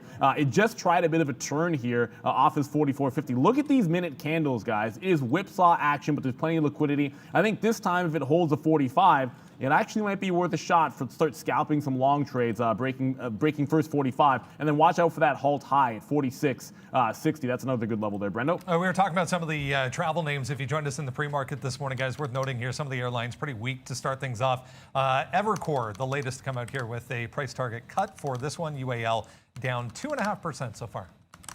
Oh, Carver's going too? Carver go to the moon, someone just said? No. Okay. I was going to say we'll have to look at that if that is the case here with Carve going upside there. So we'll wait to see SGOC, though. I'm still waiting for that to open up, guys. So at any point now, hopefully we get a nice little open on SGOC, and we'll see where we go from here. So SGOC now 22.95. We got some out at 21.6, 21.70 or 21.50 there off of a 19 long. So again, it's just a smooth 75% gain for you guys here today. And we have those videos out that seem a little bit crazy, but there's another opportunity to make a little bit of money on SGOC and to get out and then flash forward on that one. So we're going to wait for SGOC and see where we go from here. But a big win, needless to say, on SGOC. And then 10-cent music is another one that we're waiting for, guys. Yes, I mean, Carver, it's not going crazy. It actually reversed. So I saw it spike to that high. I know you guys are talking about this one. Watch it just hold this 27.50. Probably not the look that I think anyone is too concerned about, but I would watch out very carefully at this level down here at about $24. Looks like that could be a big one. Why is it not open back up? So SGOC has another few seconds there. I kind of thought it was supposed to open up like 20 seconds ago. So I'm watching that out of the corner of my eye, but look very closely to 24 and then to 20 even on Carver. If this takes out 27.50, I didn't pay for shorts. I'm going to go see how much they cost because this pure momentum, the low of the day break on Carver looks pretty solid. Here comes Virgin again off of the 43-ish, 44 bottom. I'm going to take a 45 long break, but I'm going to scalp most of it, I think. Oh, man, it went all the way back down there. Oh, my 45 was not a great out. I thought it was going to be a good out there, but apparently not. So we will wait to see where we go now with space. Good call there on that play. So we'll wait. We're really happy with that. What's SPI Energy doing here today? SPI Energy, Brendan, I don't know if we've talked about this yet. If we have, my mistake, but SPI up now 15% off of a big move. I think it was something with a new truck or something. We'll wait on that one. But what's up, V? Hey Sean, Cassava Sciences spike at the open and stock now up around 11%. Could you give us a quick review on Sava, guys? Cassava. Okay. Yeah, we will look at that. So that's just SAVA, right? I didn't even look at what the. Yeah. What? No, that's not what it is. Is it SAVA? What? It's what? What? It's $103 right now? What are you talking about? So yeah, Miss V catching me off guard here. No idea. I didn't even realize this was this high up from time. I mean, this is still, it can't be the right chart there. This is the 1 month chart. What the hell? Okay, so I'm going to not give any opinion on this because obviously I had no idea Cassava Scientist was up here, guys. So I've just been sleeping under a rock for the last little while. Like I thought I put the symbol wrong. But congratulations to anybody long Cassava Science. I'll have to do more work on this one. This one caught me off guard for sure. Yeah, definitely. Look, obviously, I don't know if there's any news on it. It hasn't done a tremendous amount of volume, guys, but that's kind of crazy. Yes, my Unity is working, guys, but just obviously it's a busy morning. That scalp trade, the first long of the day on Virgin Galactic, no moss, got quickly in and out at 45 when it tried to break out 08. My average had about a 35 cent loss on that one. We had some bigger winners on it before, but I wanted to try that reversal long because it looked so good. Technically speaking, the Cassava Sciences, it's not a sort of a random 106.50 that you would see on the 15-minute chart, but this has also caught me off guard a little bit. I did not see this move that it put in on Friday. A lot of times spiking back into it, you're looking to put a third lower high in. It looks like it's trying to do that at 106.50. Without knowing the news, I wouldn't step in front of this one at all. Brendo? Remember, this is one of those companies that has a experimental Alzheimer's treatment, guys. So this one got a big bump around that Biogen announcement when they got that FDA clearance. So that was back in June. So there was a couple of moves that got it up to this point. But it did hold 40.50 kind of at the lows there on that last move down for Sava. Okay, yeah. So, I mean, this is just a big surprise, obviously, for us on that Sava. So, it caught us off guard there. We're still waiting for SGOC to get back open, and we'll see what's going on with that one. So, stay tuned for that. Hopefully, that can open up, and we'll make a little bit of money on that play on the open. But we've already banked it. That's going to be my biggest stock today so far. Well, I mean, actually, it's bigger than Virgin, but I should have probably held on to this one, and then that would be the biggest one. So we'll wait for Virgin to get going now again. Hopefully, we can make a little bit of money. I was saying this was going into the 20s. No idea why I got out at 45 there. Just thought the momentum could have taken this one back to the high side there. So a little bit of risk there for me on space taking off right there. So let's check NEO quickly here before we go. 45, this is why we step out of the way of NEO. We don't have any more bids on this name. We'll check out maybe some bottom plays here on NIO. But right now, the only stock that we're short, I mean, maybe this 45. I mean, we were looking at this 44.50 area as a possible area of concern. But this is why we take that profit and then we're not buying the dips. We got caught buying the dips on Friday. We're not going to do that again today for NIO as that continues to make a move to the south side there, and we don't have anything on. Look at the NASDAQ starting to drop. The only thing we do have on, though, of course, is this 10-cent music. If I'm going to short Chinese names, that's what's going to be. Also, Alibaba, a good one to short. We could check back on that. That was near 2 bills, wasn't it? Yeah. So 204, actually, Alibaba holding up quite well. Really surprised. Let's take a 205.20 break on Alibaba, guys. That's held up really well today. And look, I said NEO, I would only dip by one way, and that's if it actually hit that 44.50 and bounced off that price. You're going to see me stay away from it. Oh my goodness, 43, really? 43 just came in on Virgin Galactic. And then bounced. So I'm gonna play this level because I said I would. But Virgin Galactic just came in hard. Give me a break, NEO. Why is it still on NEO? Just came in hard off of 43, bouncing at 42.80. It looks like on Virgin Galactic. So it's trying to put in a bottom. Remember, 43 was that sort of double bottom from last week that we had talked about here. So after it made that low and bounces off a key level, I'll try that sort of rubber band long, give it to the low of the day. If it breaks that, fair enough. I mean, the shorts have already been in pretty good there. Carver just broke that 27.50 as well. Brendo? Sean was talking about that SPI Energy all the way back through 7 here on volume, guys. There it is. What do we think? Second gen SPI Energy truck. Short. Yuck. Yeah, I don't know. Rob just mentioned there. It looks like the Cyber truck there, so we'll see where that's going. The windows hold up, but I don't know. I don't know if I like that car, that look on that car right there. But not bad if you like that kind of thing. Okay, so SPI again. Look at that. Like they're now just. People are just going to be releasing cars and stuff, so we'll wait to see their NEO powering up. What trade was that? We'll power it up, and like I talk about, you catch a falling sword. Maybe I shouldn't have done the breakout trade. This is how tight the stop was in the 45 break, but Virgin Galactic just broke off 43. It held that 42.80, got long when it broke above, quickly scalped out a 50-cent win. Then I want it back up to like a 45 range at absolute best. I don't think I want to hold on too long to any long position in Virgin Galactic here today, but we did have a level that we liked, so we'll make sure we take advantage of it. That Carver, by the way, guys, we talked about a 27.50 break. I apologize for that, whatever. I know some people are still holding on to this one, maybe potentially to that long side, but I did say watch 24, and then 20 even as well. 27.50 break, I already scalped a buck out of it. Now I want to see if it gets down to this support level, 25 even from Friday's close. I keep saying yesterday yesterday was not Friday. Yesterday was Sunday. Yep. Yesterday was the Euro Cup victory day, so we'll remember that one forever. Okay, so SGOC, I tried to get out there on the reopen. It reopened to $25, man. We were long 19, so that was another $6 or $7 win there, and then it came crashing down. Now it's going to fail, and it's going to come back here. So you got to watch out for this name, looking like it wants to fail through now. So be very, very careful, of course, with SGOC. We tried to get out. We were out of like 80-90% of this trade right here. So that's why we weren't super concerned, but still money in our pocket should have been had there. We should have took that out, and we didn't. So we tried actually, but it just missed it. Should have marketed instead of hitting limits, but it's just the way I do things here. Alibaba will go again. We just had that idea right now of a 205.20, so there it is. So we take a 205.20 bid. Now we'll see if we can get upside. This one to me is worth holding. We can lose a little bit of money on this one, so we'll wait to see if we could take out some of these VWAP levels like 204 and change. That's about $1 worth of a hit there, but again, I know not a lot of us aren't investing too much capital into a $205 Chinese name right now. So let's wait to see if we get upside there. We'll see if we can take $1 on this and then put our record back right where it needs to be today. Perfect here. So 205.60, 205.20, still trying to go 10-cent music, still 14 cents in the money and looking to take out days low on that name. So far so good here as we look to make a little bit of cash for you. More, man. Space.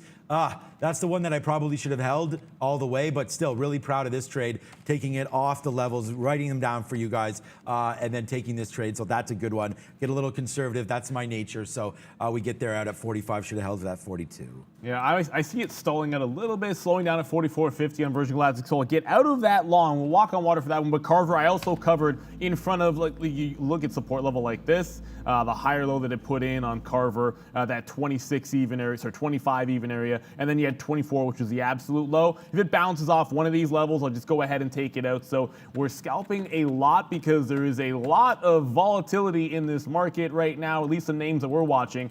Overall, the ES is dead flat, and the NASDAQ is dead flat on the session. But believe me, I'm actually flat in terms of positions because we're getting in and out rapidly. It's a reversal. We said 43 was the level to watch on Virgin Galactic. That's the first place. Second place we went long. It should have been the first, obviously, if I'm more disciplined about it. We take this out here in front of 45 because we broke 45. So if it stalls at 44.50, you know I'm going to take profit in front of there. SGOC, just like Sean mentioned, it gets to that 25. I was like 25 to 30. That's where a sane person would at least think about it. And I'm going to guess maybe it's going to be a 10-minute halt again because it is halted twice for both 10 minutes. But hey, if it opens in 5, then you're looking at 9.57. This is the first downward halt. But I would not be surprised whatsoever if this bounced. The first thing I'd look at is a halt bottom here and the halt price of 19.50, and the second, that breakout at 17 even. So either one of those could be the dip by an SGOC. You can miss a turn, but you got to be willing to play either direction here as long as you can. That TPST, that thing is still like 94 cents a share for the low case. SGOC was just more reasonable, even though shorting it hasn't been that reasonable. Yeah.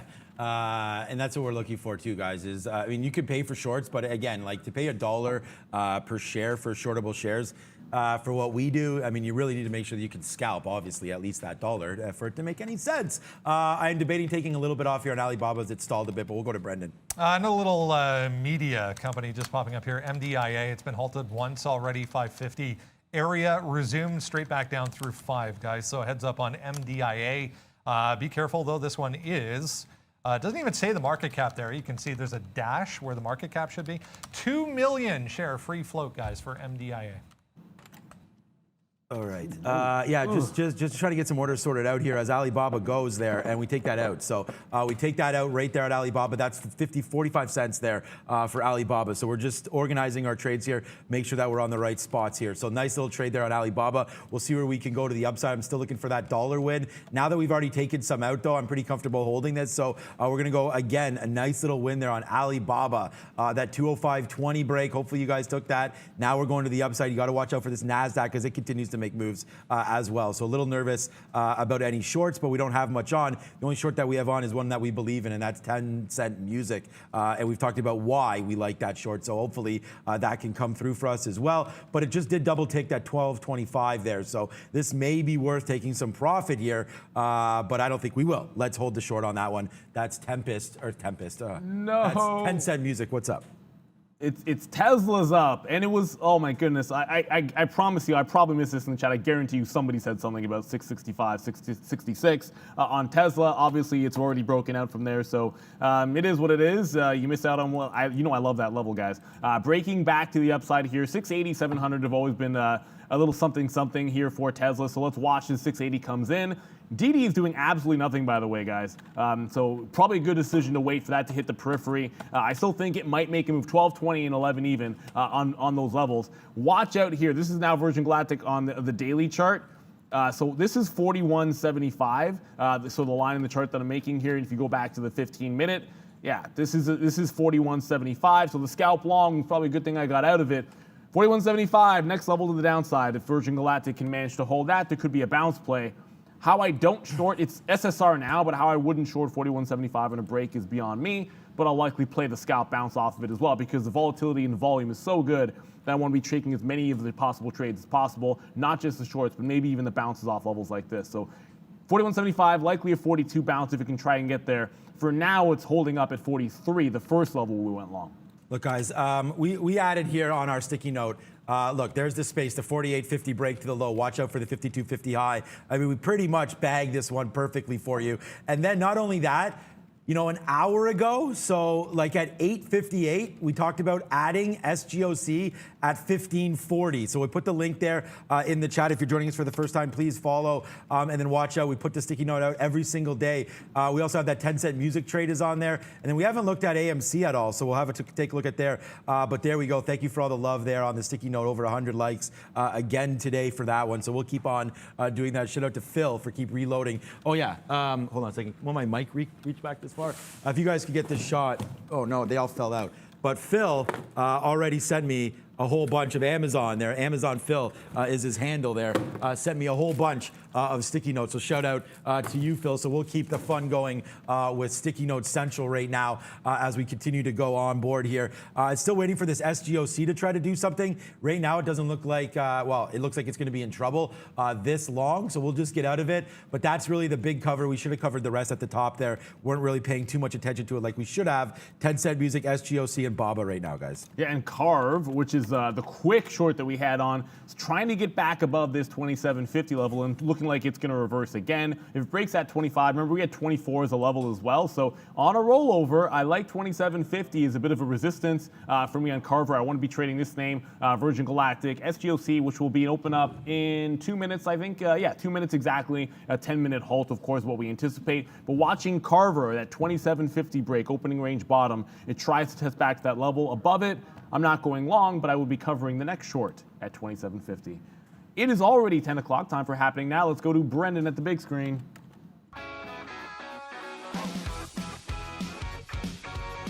All right, bit of a choppy start, guys. Let's have a look at how things look. At this point, you can see we are positive for the S&P and the Dow, 0.2, but only just in positive territory. The NASDAQ, the composite has gone negative, 0.04. The 100 to the upside, 0.06. So pretty flat so far.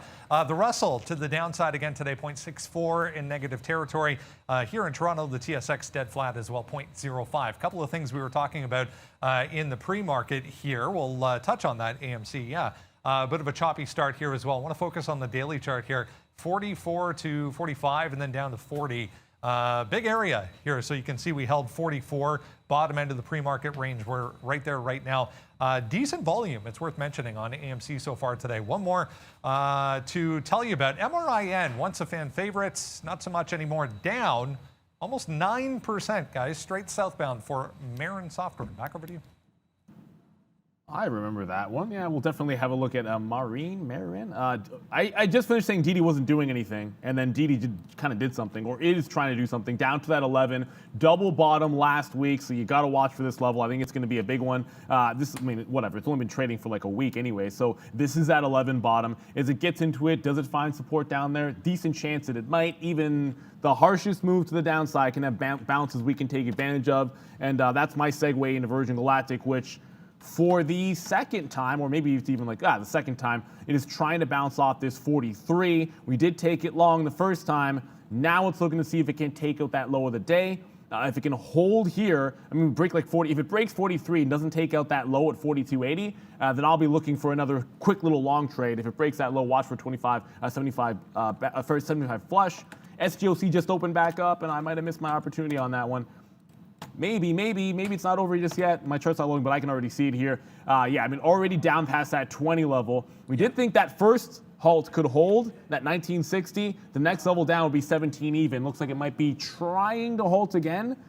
Breaking 19 right now. We just got out. Yeah, we just got out there on that open, so we took a little bit of profit there on our last bit. So long 19, out 1965 there or something. So we didn't panic, but it was just like, okay, it's open. Let's get out of there because this stock now moving. So we don't want to be part of SGOC to the downside, but we will take it to the upside again if it goes one more time and try to find some levels on that one. Maybe a iceberg break, at 19, eh? Maybe a break back through 20 might be something, guys.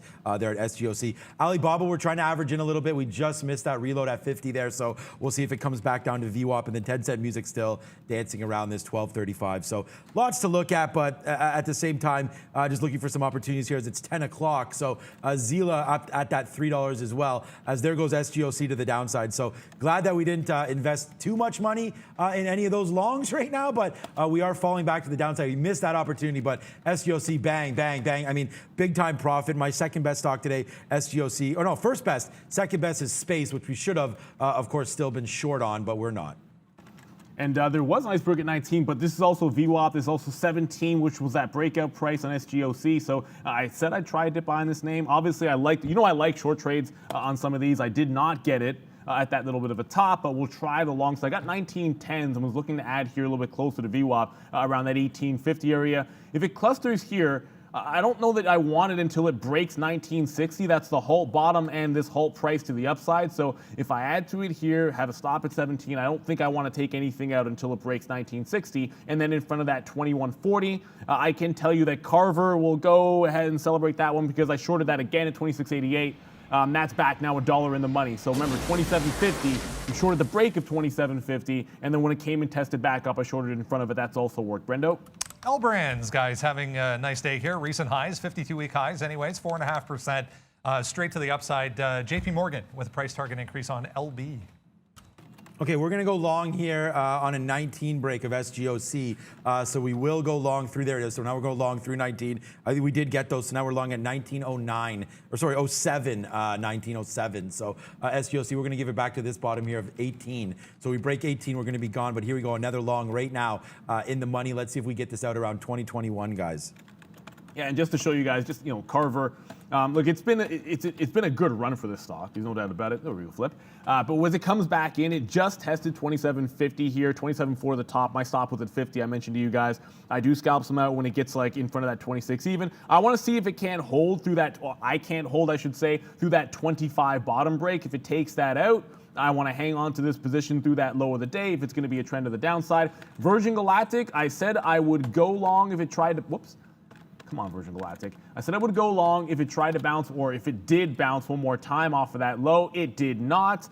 I didn't go short. It was the exact same moment that I was getting into SGOC on the bounce play. You can see I'm not kind of in 5 or 6 of them at the same time here because these are all like stocks that have now halted, right? So if I'm trading halt-ish names, then I kind of limit the number of them I'm in at the same amount of time or at the same time. Virgin Galactic still trending towards that low. 41.75 that we mentioned, 41.80 the low of the day now on Virgin Galactic. So that looked like it was the right level on the bottom, but I was busy getting into SGOC.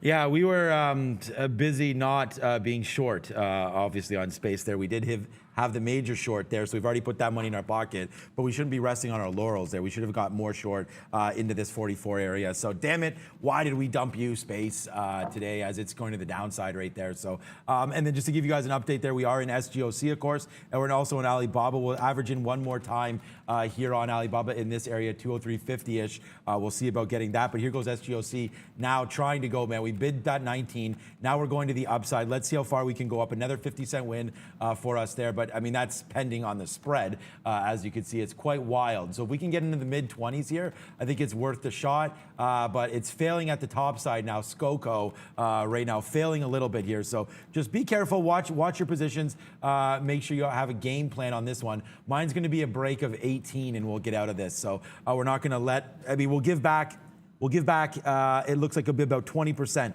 If we break 18, we'll give back about 20% of what we made. So just to give you guys an idea of how I, logically look at some of these trades, guys. Yeah, and look, it got to that halt price, 1, 2, 3. The fourth time it actually broke through and snaps back. So you guys know the short setup that I like, where you have a key price area and you get into a trade after it rejects that halt price up. Look, if that's going to be entry for a short and I happen to be in a long position, that's a take profit for some. So I take a third out here, and we're going to sort of bag that like 60-cent win, which I don't necessarily love, but that is a setup for a rollover. When I see it, and if I see it, I got to take some risk off. I still like an out in front of this halt reopen high 2150. So if it does break this 20 level, that's where I would look to be getting out in between that and 2150. I still hang on to some of that Carver, and Virgin Galactic is still trying to bounce here again. I know it's mostly been shorts, but it's bounced one stop at 41.75. If it can hold it again, I will try a long position again on Virgin Galactic, bouncing off the bottom. Brendo? Another big mover from last week, guys, just popping up here, trying to get back to the upside. Reshape, you remember this RSLS? Reshape Life Sciences, big fader on Friday.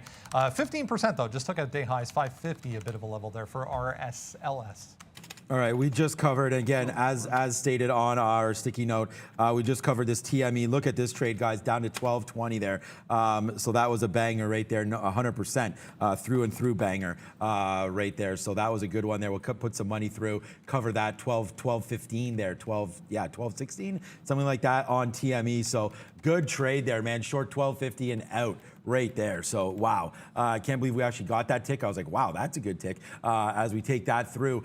Good win there on TME, man. We talked about going short. Some of these Chinese names, we picked on TME early. And then again, if you're talking about this, here it is right here. TME, days low, look short, 12.50. So there it is, 12.22. Thank you again for all the love on that as well on Twitter. So please try to follow if you can, so we can trade these together on that one. Alibaba making a little bit of a move back. Unfortunately, we didn't get any of those 203.50, so we'll still wait and bid there. If it breaks down through 203, we'll get out. But right now today, just to review, we've got Baba. That's been a nice little win for us. NEO's been completely flat for us, and thank God we got out of the way of that one. We talked about how disastrous that could have been. We were short a lot of shares there on Space. That was the big breaking spot there for me on the sticky note. So hopefully, again, you guys have that trade. That'd be really nice. And then 10-cent music is all that. Oh, and then SGOC, as we're back to 20, guys, maybe we just take a piece off here at 20 and then let the rest ride here on SGOC. But a big banger for us one more time on SGOC. That just was a refresher at that 20 level. I mean, I'm on the north side of that offer. There we go. I just finally got it. That's what I'm talking about. Let's go. So we talked about the bands. I'm actually looking at the low of the day on Space as well. So SGOC, we talked about that bounce as it was coming back in to view up there. We took it a couple of times. Now, if you break this halt price, you got to be thinking about high a day. If it gets to that high day, I will 100% be out in front of it. I'd be looking 23 to 24 as the next level, so $5 or $6 from there, guys. And it might halt into a level like that, but either way, we definitely like that bounce play. Had missed out on the first break. That was a great one there, of course, by Sean. And there is low of the day again on Virgin Galactic. It just broke that 3/4. This might not actually work. I was going to go long in front of it. Ooh, is this a flush out bottom? It might be a flush out bottom. I just got a short breakout. As SGOC was going upside. This actually could be a bottom here on Virgin. All right, I'm going to go over there and see then, because we'll see if that one, it's not enough volume there to worry about it, but we'll wait to see there. What was that, 41.70, 42.20 coming back in right now. So we can wait on another 42 break, but here goes the upside, 42.40, 42.50. Yeah, here it goes, upside, nice little move there for Virgin Galactic. We're going to still get some more Alibabas in there. And then our SPI, we talked about that already with Brendo. I don't know if any of you guys are in this name. Hopefully you're in it in the pre-market, not right now, because not much is really happening. So SPI, still maybe a short here through 690 if that goes. What did you wind up doing with that Virgin? Still in this? I reversed it, man. I got triggered into the short. Sorry, I just on SGOC there for a quick second because I was trying to manage that trade as well. But Virgin Galactic, I got worked into the short, and then immediately it was one of those wipeout flush bottoms where the offer comes down, it triggers anybody in at that low of the day, and then it does not follow. It goes like 3 cents or so, and that's basically it. Now we're bouncing back into the upside here. I actually tried to add to that position, wasn't able to to do so. He's a crazy 1-minute chart, I know, because it started up here at 51 when we were short. I'd look back to 43 to 43.50, somewhere in that area for like that first buck to take some profit on that one. 20 again, by the way, there's another iceberg at 20 even on SGOC, so that's running out of steam the upside. That's why I was watching it, as well as that Virgin Galactic position, which is now about 50 cents in the money. Brendo? Yet another little tiny microcap low floater going crazy here. This is Created CRTD. 49 million on the market cap there, 7.8 on the free float. Up 51%, guys, for CRTD. We saw some people talking about that one, so we'll have a look at that as well. That SCOCO does make a move up to 21 there. And again, we're out of 2/3 of it right there on that monster break to the upside through 20. So we were able to get out. You guys saw both Neil and I take that or get out of that live anyways. So we're waiting on that one now. Still 25 cents in the money there. Space, there it is. So now we're going to go long 43.20 here. We'll see if it can go upside. It just breaks through that 43. That bottom there at 42 spicy. So we'll wait to see now what happens. Maybe average into that bottom now. But I still think that Virgin Galactic is probably a little bit overdone right now. So we'll take the long and see where we go from here on Virgin Galactic, guys. Yeah, I mean, come on, get through that 43. If it gets to, I'm sitting there at like 43.25, trying to take out like 80, 90 cents on that trade. SGOC just took out 18 to the bottom and might halt to the, whoa, it just fake halted to the downside. Well, you know, so I can't switch level 2 because it might fake halt on me here because I just shorted 17.64. It looks like it's about to be a down halt. Okay, it looks like, okay, it's going to actually halt. One of the things that, look, if you've ever traded, yeah, oh my goodness, I just got comfortable for a split second, and then it fake halted on me, so I can't go to my level 2 because I got to be able to cover this trade and get out of that SGOC. That's a pain in the butt, guys, when that happens to you. So when I say it was about to fake halt, the offer, see what happens there, guys? I'm going short when it's about to halt to the downside. Level 2 is going to look like the offer piling up there, and it can't go any lower, There's only prints off the offer, so you're trying to come into this on a downward halt and get some momentum, but it can still print to the upside when that happens. So it looked like it was going to go, the bid came back up, looked like it was going to fake on me, and then it stacked up on the offer one more time. Usually that means it's about to halt. In that particular case, kind of talking through it and having it on the far level 2 probably burned me there because I think I could have gotten out in this 18 to 18.50 range, instead paying all the way up to 19. So it looks like the bounce is still on and it's without me. While that happened, Virgin gave us a buck back, so we'll kind of end up being a wash there, lose a buck one place, make a buck in the other. But realistically, I should have been out a lot faster because I kind of recognized that it was that fake down halt and then chased it all the way up to that 19 instead of catching something 18 level. That's a big, strong bullish move, by the way, for SGOC. Yeah, we're going to just hold out of our space right now. We are long. We're only 6 cents out of the money. We're long at 43.20 here. Let's see. We did try to average into 42.50 there, but we just never got filled. So let's see if space can now start to go back to the upside here. My number one stock today, still SGOC, but we'll wait to see if space can't take that out now, especially if we go higher side there up to 44. Should be a good long for us. We're still waiting for a nice little average in price, hopefully here on Alibaba. We'll see if that can go long side now, but we still don't have our average 203.50 or so for Baba. We're waiting for that one to come through. And then let's look for some new names, man. We haven't really traded AMC at all today. Why? Because if you look at AMC, this is what it's doing. Nothing really.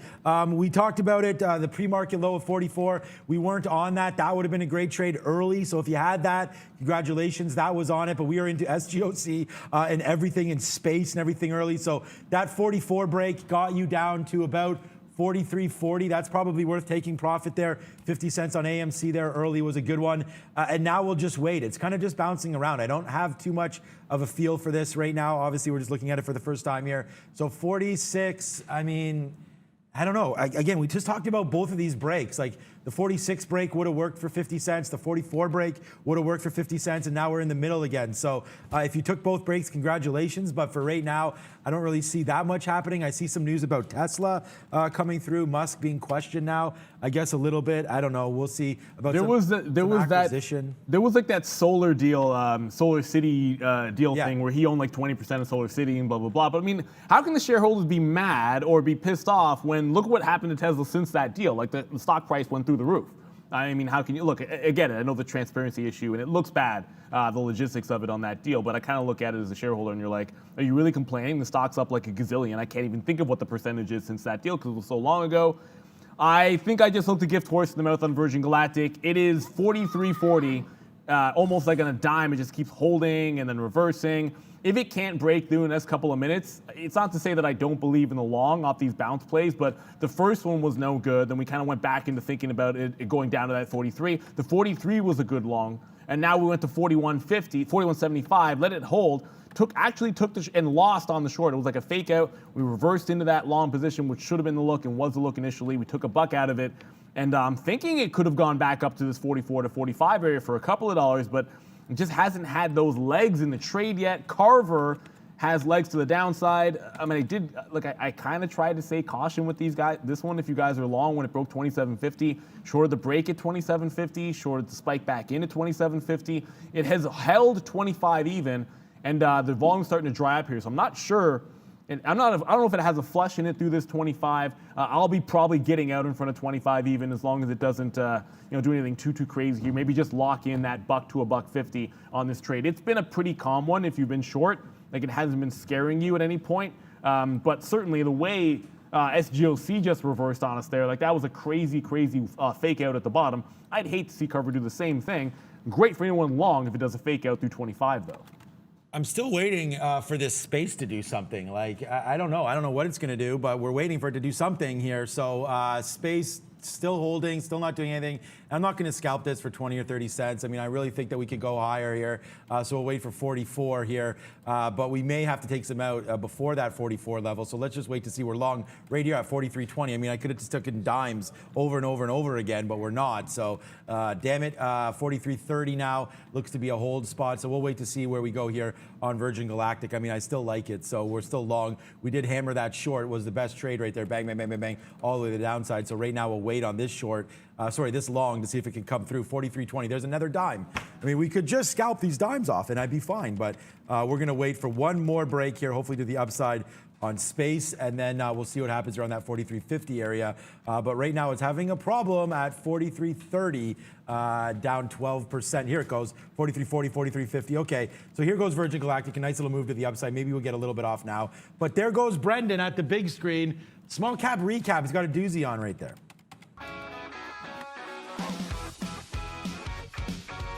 Hey guys, yeah, a few to cover. Let's jump right in here to the first one, AEHL. On the daily chart, this 450 up to about 475, a bit of a pivot for this thing, but this ends up being a little bit tricky, to say the least, this morning. It had come in from 485 all the way down to $4 before the open, so it was showing a lot of weakness. Really no bid, no sign it wanted to bounce anyways. And then you get this move all the way back up to 490 and 5. So it did give you a quick opportunity to get some off if you were on the short side going into the open. And then it does give you that move all the way back up to 490. So above 450, I actually flipped to the long side here and took that off into 490. And then when we get the flush back to the downside, re-up on the short, 440 back down to 4. But I mean, the better trade would have been this morning being patient, taking that 490 high of the pre-market as your resistance level, all the way back down below $4 right now. Let's go over to the next one and show you another one here. CLDX, very, very thinly traded this morning. It did squeeze up to 45 right at the open, immediately gets flushed back below 44. Anywhere from 44.80 up to 45, you could, or sorry, 43.80 up to 44, you could have got some entries. That flushes all the way down to 41. So a huge mover. Very thin, though, for CLDX. One more, and then we'll get you back to the guys here. This was MTSL, showing all kinds of strength here heading into the open. So I was long heading into the open versus 8. That gets a move to 9. We get flush right back below 8. The way it comes through 8 gives you enough opportunity to get short there. 780 up to 8. We're down at 680 for MTSL. Guys, back over to you.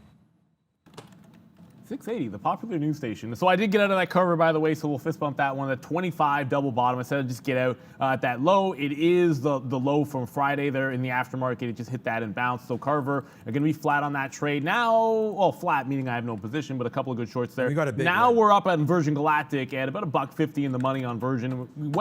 We started going long when we first tested that 43 level, then of course 41.75 at that bottom. If it can break 44, I still like the out at 44.5, guys.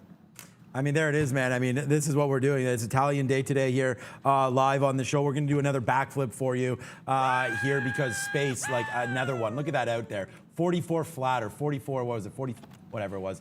43, I can check exactly. 91, 95s. 43.95 there out on this long 43.20. So we got out in the 50s there. We talked about that 50 right when we left with Brendan, and then it ripped up to 95, and here it goes through. So now we're going to have another dollar winner on space. So that's going to be a good one for us. But what one's not that good right now is, again, another loser for us. It's going to be Chinese Central here. Alibaba, I keep trying to go on it, man. We did take a nice win. We've averaged in. Now it's going to break back down through 203, and we'll get out. So this will be the one loser. I mean, obviously today, 10-cent music. This was the big short. Like, I mean, I'm shorting everything. Look at these Chinese names.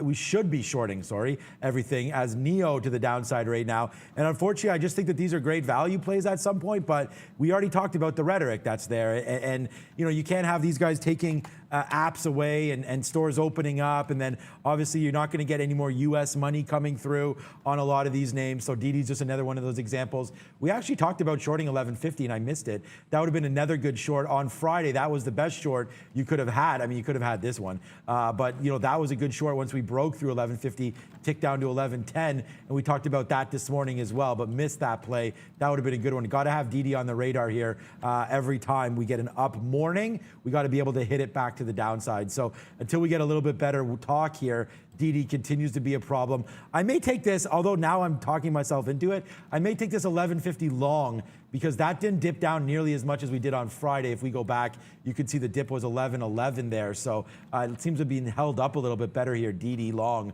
through 1150, I think is worth a small shot. And one other name that, look, we've talked about a couple times. Don't have any executions on Zila here. We talked about 335 being the long, not the pre-market high at 330 because you take a step back and go, well, I can actually show you guys because it's slowing down at least a little bit here. And do that out of the way. On Friday, this was that high. This is 335. That's why I say don't look at the pre-market high when there's an obvious level from the day before right above it. It goes to 335. Now it's trying to get here again on the upside. If it pushes through, I was going to take breakout 335. I still like it, but I will short this thing in front of 335 if it gets close. So I'll play that level in both directions here after the open. Also, remember to stick around. It is Q&A day for all of our members. I actually don't remember which one it is on our coming up, so I'm going to guess that it's 3. Look at that. Members only Q&A. Arun will be coming through. So should be going to ask us anything you want. Positions, whatever. Yeah, don't ask me about football too much because I don't want to talk too much about England. Boo, that was a sticky loss. But we always try to give back to you guys, our members, as our way of saying thanks. It's always fun to do. So come right back after the show here for the Q&A. And of course, we're back at the close as well. Brendo? One we were talking about last week, popping up here, guys, just after 10 o'clock, there was a headline on this. Seed, once again, you remember back on Thursday, this thing did a ton of volume for relative volume anyways. For Seed, there's another headline just talking about, this is an agri-tech company, so they're expanding their GMO portfolio as far as what they currently hold. So a big move, to say the least, 9 up to about 13.5 for Seed today. So the Q&A is just a live question answer period for $5 a month. You can join us. We just have that fun membership and we do it for you guys. You get to be green. We try to find the green people on the chat a little bit more. So if you know, that's the membership benefit there. So if you guys want to be joining us, that's great. Just an easy, relatively inexpensive $5 to support the show. So if you can do that, that'd be fantastic. We are coming there, and Arun's going to be, Arun already teed it up. Thanks, Arun. He teed it up that he's going to be talking about some futures as well. So if you're looking to trade futures trades and you want to see what Arun's been up to lately, you can see that. Okay, so that's what's happening there. Space. It just did tip down a little bit there, but I'm not too worried. We already cashed out again. I mean, this is my number one stock, easy. Well, SGOC is, but Space, if I get out of Space right now, it'll be tied with SGOC. But right now, Space looking like a nice little mover to the upside. But we just did resist that, so I just want to tell everyone, we did get out right there at 45, right on these levels. I was sort of hoping that we could get back here where we got out initially of our short, but that 48.50 short, sorry, was so good, man, that I'm just looking to see if we can't get back to 45 and cash out a little bit more of this trade. So that's going to be my next spot here. We're going to wait, but again, if we break back down below where we're in here at 43, we'll probably get out. We have a nice little bottom here of 43, and we'll just get out of that one and make sure we capture some of the profits on a break back down below 43. But right now, looking pretty good for the Space long that we have on board. It's holding up here quite well. Yeah, I like the fact it's holding this level. It's a good one. I still maintain I want to get out of that 44.50 or so. We're getting close on Zila, but not quite there yet. Trying to bounce into that upside at that 335. Tesla it's not, well, that's not really barcoding. I wanted to say it was a barcoding at the top here, shy of a 685 level, but it's still pretty active. It broke that 680 rather nicely. Just remember the hard turn this thing made at 700. So will I short a 700 level on Tesla as a day trader? Yeah, probably gonna end up doing that. It has to get there first things first. So we go in the 15-minute chart. This is the level from Monday of last week. Monday, was it Tuesday of last week? 685 right here, right now is where we are. The 700 failure had a lower high at 685. So that's the first thing we have to get through, 685 level on Tesla. This one has already been tested and been a fail break because it got to 685.05. So the second time through, I'd only go very, very tight stop here, guys, on this on Virgin Galactic, on Tesla. But if it can now test 85s and hold, I'm only wanting to risk about 50 cents if I can structure it that way. It's right here, right now, so it has to turn down. I have to get a good price in, and then we'll try Tesla off the top. I did miss 665, so let's see if I can't make a winning trade, although it'll be to the short side on Tesla. Sorry, Elon. We're alive, says Alibaba as we go here. So Alibaba right now saying hold my pizza as we start to go back to the upside right now. 203.78, like we just covered there for basically for flat on that trade. Our average price was like 204.40 or so. So 204.20, just covered that. Now we'll go to the upside here and see if we can't retest 32s, which is that VWAP. That's sort of the ominous spot for me right now, trying to look at that to see where we go. So if we could take, here he comes right now. So if we could take that out, I mean, you can see now we're in the money 18 cents. All we need to do is get right back to about here, 204.70 to get back to flat. Here it goes, though, a nice little winner chicken dinner for Alibaba if you're able to average in like we said we would. We actually took a bit worse price. We said we wanted 203.50. I just got impatient there. We could have had that. So hopefully some of you followed at least that talk and got out right there. But 12-cent winner on right now for Baba. We'll wait to see where that can go, and an 80-cent winner right now on for Space. So we're long at 43.20. It's going to take out 44 here, hopefully, and then we'll try this 45 level, maybe even VWAP 45.60. But for right now, a little bit on the high side right now for Space. So here it goes. All right. Me feeling more confident right now. This is a $1 winner for Space, and then a 25-cent winner right now for Alibaba. But for Alibaba, like I honestly, I would love for this name to run. There's no doubt about that. And I'm not trying to like preserve, another green day. We don't need to worry about that. It's just the Chinese interest here on some of these names just continues to be the rhetoric that I don't really want to be part of. So if we can get up to Alibaba, I made a mistake. Hopefully we don't buy any more Alibaba this week unless something really has changed in this space. So right now we're going to wait on Alibaba. Hopefully we can get a nice little upside move. But I want to cash out if we can for a little bit of profit here. And I just got into, I was just looking at GameStop here, so I got back into that Tesla. I mean, it just did one of those fake outs for me. I lost like 20 cents, and then it tested the high again and broke back down. So I got in and out twice on that Tesla break at 685. It's breaking to the upside, I should say. But I just noticed GameStop, by the way, and I see you guys put in the chat, GameStop made a bit of a move. I went over to it. Yeah, it looks pretty good on a 193 break on the chart. It only went like $4 here on GameStop. So yes, on the move. GME, I don't think it's anything crazy just yet, but it is worth monitoring as it gets close to this 200 level. So it's on the radar. It's just sort of the volume spike was there. I mean, the breakout was kind of there. It just sort of shook me out because I'm like, oh, that's a move, $4. Not much to see there on GameStop. I still hold on to my Virgin Galactic, so I don't got the shorts for you, Tesla. I did miss the long, but we got to play the price action that we see. I did try to, I did want it 44.5, I think I mentioned here on Virgin Galactic. This was my order I put in like 10 minutes ago. We just got to 44.22. And again, are looking to possibly reverse here now. It was a fail break at that low of the day, that 41.75 level. That was a key level on the daily chart as well. That's why we went there. I don't want it to go all the way back to that price at that low. So I'm going to now trail this one to 42.5. At least that way these last shares can't turn into a losing trade. So I don't want to turn a winner into a loser. And Virgin Galactic is slowing down here just a tiny bit off that little bit of a bounce. just a bit outside. Okay, so yeah, we're still in that. Both of us had basically that same trade there. Alibaba almost. I mean, we almost got out there, guys. We were waiting in the 70s. It ticked as high as the 50s there. So we're gonna wait for that one. Hopefully, we can have some good news coming for that trade at some point. Anyways, thank you so much, guys, for the memberships and everything that you guys are talking about right there. Thank you to a new member, Red Arrow Investing. Thank you so much to JoJo as well, and then a big thank you to Shane D. I'm up 420 on the day. Great job, man. With Zeal and SGOC, you'll take that. I wonder why you're stopping, but oh yeah, there it is. And to Smoke a J. Okay, so there you go. So the answer is there. No more wondering, but thank you so much, Shane D. there for that. A great little winner. That's what we're talking about. Thank you so much, guys, for all the love and the support. As here we go, guys. We'll go, oh my God, and we'll see where we go here with Alibaba to the upside. Oh yes, sir. Why not? I like Alibaba. I like SGO. Like this SGOC is starting to get really, well, I suppose spicy at a higher low here. Watching 1950, I know that 18 level is a big one, but here is the halt down price, that 22, resistance at that same price. Kind of lock those away in the back of your mind, those halt prices, because they tend to be pretty good at the extremity. So it's setting up that if it holds VWAP or this 1950 or even that 18, God forbid, remember the fake halt that I got caught in, 22 would be that break.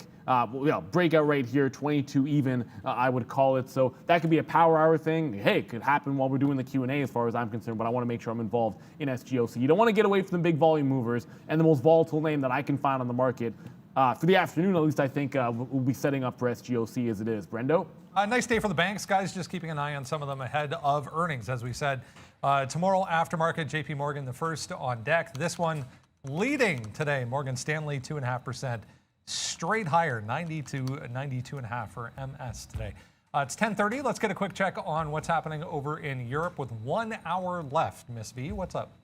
Hey, Brandon, European markets are flat. IT consulting group Atos trading in Paris is down more than 16% after it cut its full-year earnings forecast. Back to you. Yeah, just looking at in mode here as well, guys. INMD just hitting all-time highs. So there it is, guys. Congratulations, Shane. I'm just watching some talk here. Shane has a $3,000 account, wherever that was. Anyway, it doesn't matter. You guys all saw that. And he made 420 today, so thank you to Shane for that. Thank you for the tip as well. That's a big one. And it just goes back to some of the things that we've been talking about, although we've released some videos lately. You guys want to watch those. We did talk about trying to make some of those dreams come true. And there you go, Shane. It's super hard to do. We don't recommend it for everybody, but a good trade there on SGOC today. My number one stock is now going to turn over and be Space, and we've absolutely crushed that. Hopefully we could talk a little bit about that today. I saw, Neil, you didn't have that bottom wick, but you did call that as a blowout bottom there. So that gave you the opportunity to go back long. And that's some of the stuff that we talk about here all the time on the show, right? Don't give up on your trades, man. Stay with them if you do believe in them. So that's a good little move there. Now we'll take DD for I can't believe we're doing this, guys. We take DD for a long now through 11.51. We did it on Friday. We'll see if we can cash in again. Alibaba, nice dollar in the money now as Alibaba's come right back to life for us, man. A big win for us now on Alibaba. So puts us right back into the positive on this name. So here we go. The only name we've lost on today is nothing, actually. We've lost on absolutely nothing today. So there we go, guys. We're going to go 5 for 5 here, especially if we can, well, we have to get this out still, 203.79, but we like that right now for Alibaba. It's going to be a nice little day for us here today. So congratulations, anybody that's watched us. Follow us. Our watch list is out and our sticky note is out. Really, really happy with today's trading, guys. Real happy. Yeah, Zeal's starting to get close. I mean, someone said 320. No, 335 was the high, like that top from Friday that I was looking at for Zila. I am also, oh, goodness. It looked like it was creeping there on Zila. It was like at 22, so I'm like, okay, we'll start thinking about it when it gets 25, 26, and then it just slowed down on me. You're starting to get this cluster here at now 1950 in VWAP on SGOC in particular, so I still like 22 for the breakout, but this 1950 is starting to look pretty interesting here, like maybe give back to like a 19 even area on SGOC. Oh my God, Virgin Galactic, like, are you really kidding me? Like, it actually is continuing to just barcode at this level. When a stock is this weak and then does this for you, I'm sitting here with an offer just above this range. And here's the problem with an offer there. I'm going to cancel it right now because it's sort of obvious. If it were to break 44.25 and I'm getting out 20 cents higher, give me a break. It's going to break this. It's likely giving you another like 50 cents to $1, not another 20 cents there. That's where I've already decided to move my stop up. If I'm going to do that, then I should move my take profit up as well. So we'll pop that in front of 45 even. It's just like risk to reward. It makes a heck of a lot more sense. If it breaks the cluster, you're looking to take more out of it. They're on Virgin Galactic off of that low. I just mentioned, of course, that SGOC, it's barcoding. I keep saying it because there's no way it continues to do that for too long. And Zila, for the Zila bulls out there, it just made this pull, like right here in this move up past 320. I was like, okay, here we go. It's about to test up to 330. That's when I would think about that short trade in front of 335, then give you that breakout. The other side of this, of course, is that's a failed breakdown at 3 even, which it already put in. So you can kind of look back to 3 for a higher low. I know in the pre-market it traded lower, but since the open, breaks 3, ticks down a couple of times. Anyone that's short a 3 break got stuck and is probably either holding for dear life praying, or they probably covered it VWAP realistically here at 310 to 315. Either way, the momentum swinging at least until it gets to the high of the day, I think back to the longs for Zila temporarily. But I will scalp a short in front of that high because it'll be like a lunchtime type of play. Usually if you can make 5-10 cents out of it, risk less than 5 pennies. As a day trader, that's a good risk to reward, obviously, so we'll go ahead and do it if it gets there. It's got to get there first. Yeah. Okay, so we're still looking at some of these trades that we have on, and just a recent one there is going to be DD. A big congratulations to Shane again. We went long 1150 there, but here goes Baba. So Baba, nice one, guys. Right back to where we're in. Bang, bang, bang. So nice long on Baba. Brought it all the way back. So this is now $1.12 now in the money. So really happy with the way this day's ending out for us here as we continue to go. Square was a big runner for us on Friday, and it ran all the way, man. We picked up a lot of these longs. Oh, there it is. Okay, so there it is. So here's our Square long on Friday. We averaged in very similar to Baba. We believed in a little bit more. We held all the way for this level, 241 off of a 236. So there's the 236. That's a $5 winner right there on Square on Friday. So we'll see now. I don't think it has it in it today, but we did touch high, 247. Wow, Square with the banger. I don't know if we can get $5 or not on Baba, but here we go to the upside again, having some problems at this 205 issue. So we may look to get some out here on Alibaba on the downside. What are some of these levels? Yeah, like 204.60. I don't know, man. 204.75 maybe on Alibaba, but a nice runner anyways. Hopefully we can hold out for this one and see if it can go higher on Alibaba. So that's the one we looked at. Brendan talked about PayPal. That's hovering around the 300 level. And then my call for long-term, and unfortunately I wish I could get out of this so it wouldn't be so long-term, is PaySafe, but that's sort of doing absolutely nothing right now, PaySafe. That's not the right chart, but anyways, PaySafe downside right now, only up that 0.5. Hopefully a little bit more to come on that name, guys. And I just want to alert back to Carver for a quick second here because Carver looking like it's going to test that 20 even bottom, at least temporarily. Just broke Friday's low, that 24. Of course, look, I shorted it into 25, so I didn't hold on to this one to that low of the day. But if it cracks this, well, it's already cracked the bottom. If it continues further, look for that support around that 20 even. I'd look to jump in front of it if I get the opportunity, but there's no guarantees where that is concerned. SGOC, which I just mentioned, well, which I've been mentioning, continues to press off here. But remember that whole price at 22 starting to come into play as we're about to go to Sector Watch with Brendan at the big screen.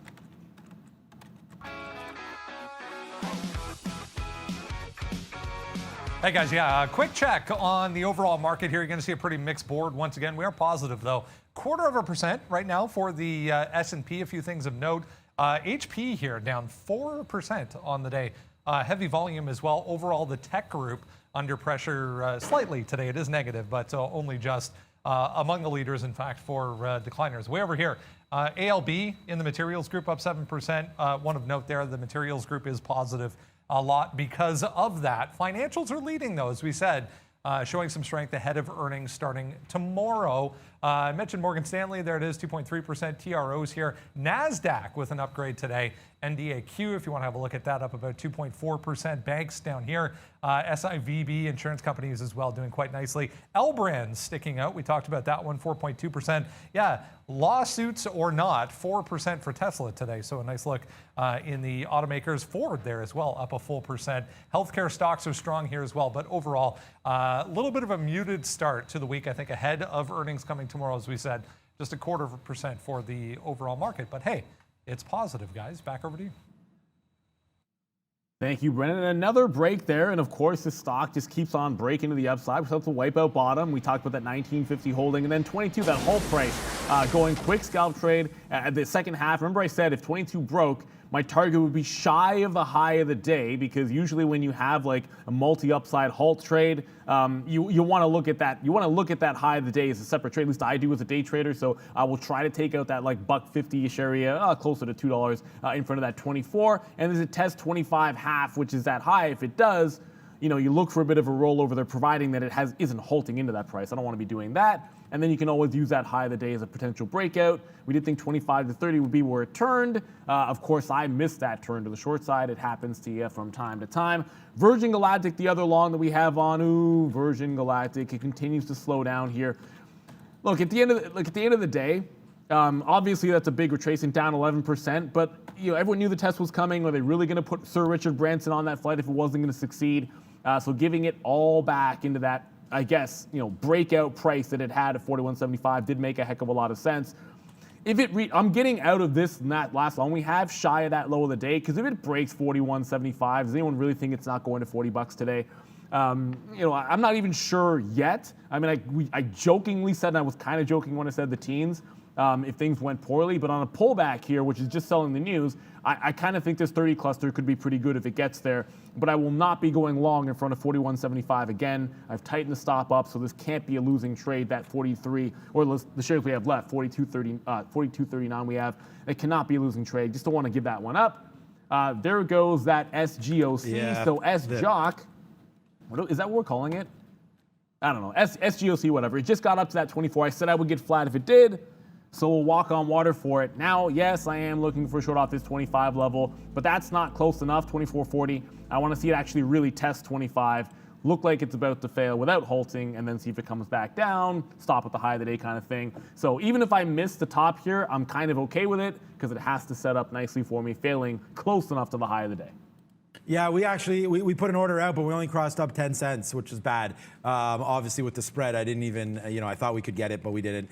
We crossed up to 23.10 there on the break. I still don't mind taking, there it is. I was going to say I don't mind taking it downside, but there we go. So now we take SGOC. We really wanted the momentum to the upside on that one, as Neil just talked about it failing up there. So we'll take a baby long. We've been killing it today. I mean, it's my number one stock, so we'll wait. Although we got out of the last 10 or 20% on that 18 break initially, but SGOC looks like it's coming back in. We'll average into this one again right around here, 2021. But SGOC, a good trade for us so far today. That fail. It's funny because I was putting my offer at 24.50 there, so as if we got long, but we missed the long. So SGOC now will take it against ourselves a little bit here as it comes back in. We do want to average into this one around 20 in change if that can go. But right now, really happy with Alibaba. Struggling a little bit to the upside here, so a break of around this 205.10, and we'll take $1.30 on this one. 205.10 for Alibaba is the spot that I'm looking at to get out here. So that's going to be that one, and then an average in on SGOC coming soon, man. Maybe 21 and change. Hopefully it doesn't come, but that's where we're going to average in if it does, and then we'll just wait to see some of these bottoms here, like 19 again. We'll see if that one can hold. Yeah, and look, I said I'd be happy. Well, I said I wouldn't be too mad if I end up missing the turn there, but yeah, it did end up going shy. It didn't really set up there in SGOC, so you can't be peeved or whatever it is that you miss out on a bit of a flush like that. I'm still watching that carve now down at that 23 level, so it's holding up for now. But I don't want this one getting out of hand without maybe catching a bit of a turn. Now, it's been pretty linear to the downside, kind of making me wish I'd held some through that 25, but I still like that 20 level. It just doesn't have the feeling like it's going to get there before it turns. So in the back of my mind, I'm kind of looking for another place to be able to pick up Carver if it does barcode. I mean, a flush down at 20 is one way to do it. There's all kinds of ways to skin a cat, as they say. We're actually not skinning cats. I guess I hate that saying a little bit, skinning a cat. Who wants to do that? One that Brendan was in, and is now, look, AEHL, okay, fair enough. That was an unbelievable short off of $5 when it popped at 9:30. Now holding court at 375. I just want to pull up the higher time frame. Look at where this thing closed and then ran into in the afternoon. So it closed at 335, popped, failed at just shy of $4, and had a little consolidation down at 375. So I mean, if this is going to be a floor here, not a horrible place for it to base out, although I really would say like 350 would be a better place for a dip buy. So I'm kind of watching this one to drop a little bit further, AHL, before I think about bottom picking on that name. But it's on the radar. When we come back at 315 for the closing show, you might have, if it got to 350, you might see me in the long at some point, or maybe a concluded trade that we'll talk about on AHL. But I'm not looking for the top end. I'd much rather play it off of Friday's close and then go long in front of 350 instead. Okay, yeah, Brendan did talk. Okay, here goes SGOC a little bit here. 23, we just got up there. I was trying to wait for 24 again as we took a 23.10 long there. Could have scalped it out one more. It did go to 90. What? It went to 93? Oh my God. Okay, well then we got to change our order, man. We were waiting on 98 there on SGOC. Oh my God, we just missed that one. Okay, hopefully it comes and tests back again. Hopefully it does. I mean, no reason for this not to, I guess. I'm hoping anyways. There's lots of reasons why it won't, but let's hope to see it comes now. 23.90s. We're sitting in here. Let's go SGOC just a little bit more, and we'll put 80 cents more in our, you say we'll put 80 cents more in our pocket, but that doesn't look like it wants to come in right yet though, but that's SGOC right now looking to do some kind of damage here. We'll wait to see how much though. 23.67. I may just take this out for 50 cents right now, guys. It doesn't look like it wants to do much, so we may just do that on SGOC right now. Take it out as it's kind of battling around here. There we go. See, just above 50, we have an order now. If it rips, there we go. There we go. Print me. Okay, anyways, SGOC, hopefully a good, this is tough right now. So that's just if you guys are watching this, man, like, we just missed it by like 3 cents up here at 91, and now it's fading back in. So watch out for this stock. It just tried a couple times there and failed. So SGOC on the rebound, not great there as it's dipping down hard now. We just talked about missing that one, so watch out. Virgin Galactic all the way back, man. We're still going to believe in this one. Hopefully we can get this back to VWAP. And then Alibaba, we finished that trade off right there. We get out at 10, it breaks down to 80s. That's going to be a good win, about $1 and change. So Alibaba back on the watch here. A positive, not by much, but a positive by about 30 or 40 cents today on Alibaba with that trade. So really happy with that winner as well. Just pissed off there, not pissed off, but we should have got that SGOC on the high side. We literally missed an 80-cent winner by 3 cents. That happens to us. So hopefully it can come back up and we'll get out around that 50 level. Damn it.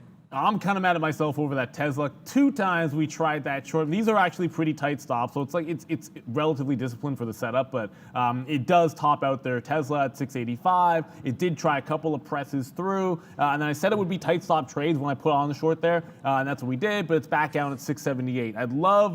I mean, look, I don't want Tesla to go down. What am I talking about? But if it does continue further to the downside, I would love another crack at that mid 600 or 660 range, I should say. If we can get another shot at it, of course, 666 is a long that I like on Tesla. We just never managed to get it, guys. Virgin Galactic now starting to come back in here, and I did say one thing about this: when I changed the perspective that we had, if it broke through, instead of getting out 44.50 or so, I would just juice that up to like a 45 or closer by like 50 cents because I was moving that stop up. It's still technically in the same range, holding this 43.20 bottom or so, $1 higher than when we got it, and the top end of the range is maintained 44.25. So, I know it's bouncing around a little bit, but realistically, until it does this, which it's doing right now, of course, as I say it, I wasn't too concerned with that long trade. It looked like it was going to try and consolidate and break back up, but it's a clear downward trend. As I said, I don't have any obvious levels on the daily until maybe you got a cluster that might be worth a swing by.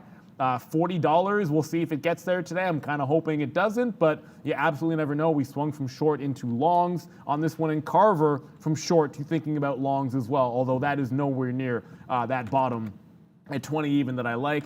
I'm still wanting this SGOC in either direction. Like maybe it gives you another crack at 1950, which had a buyer.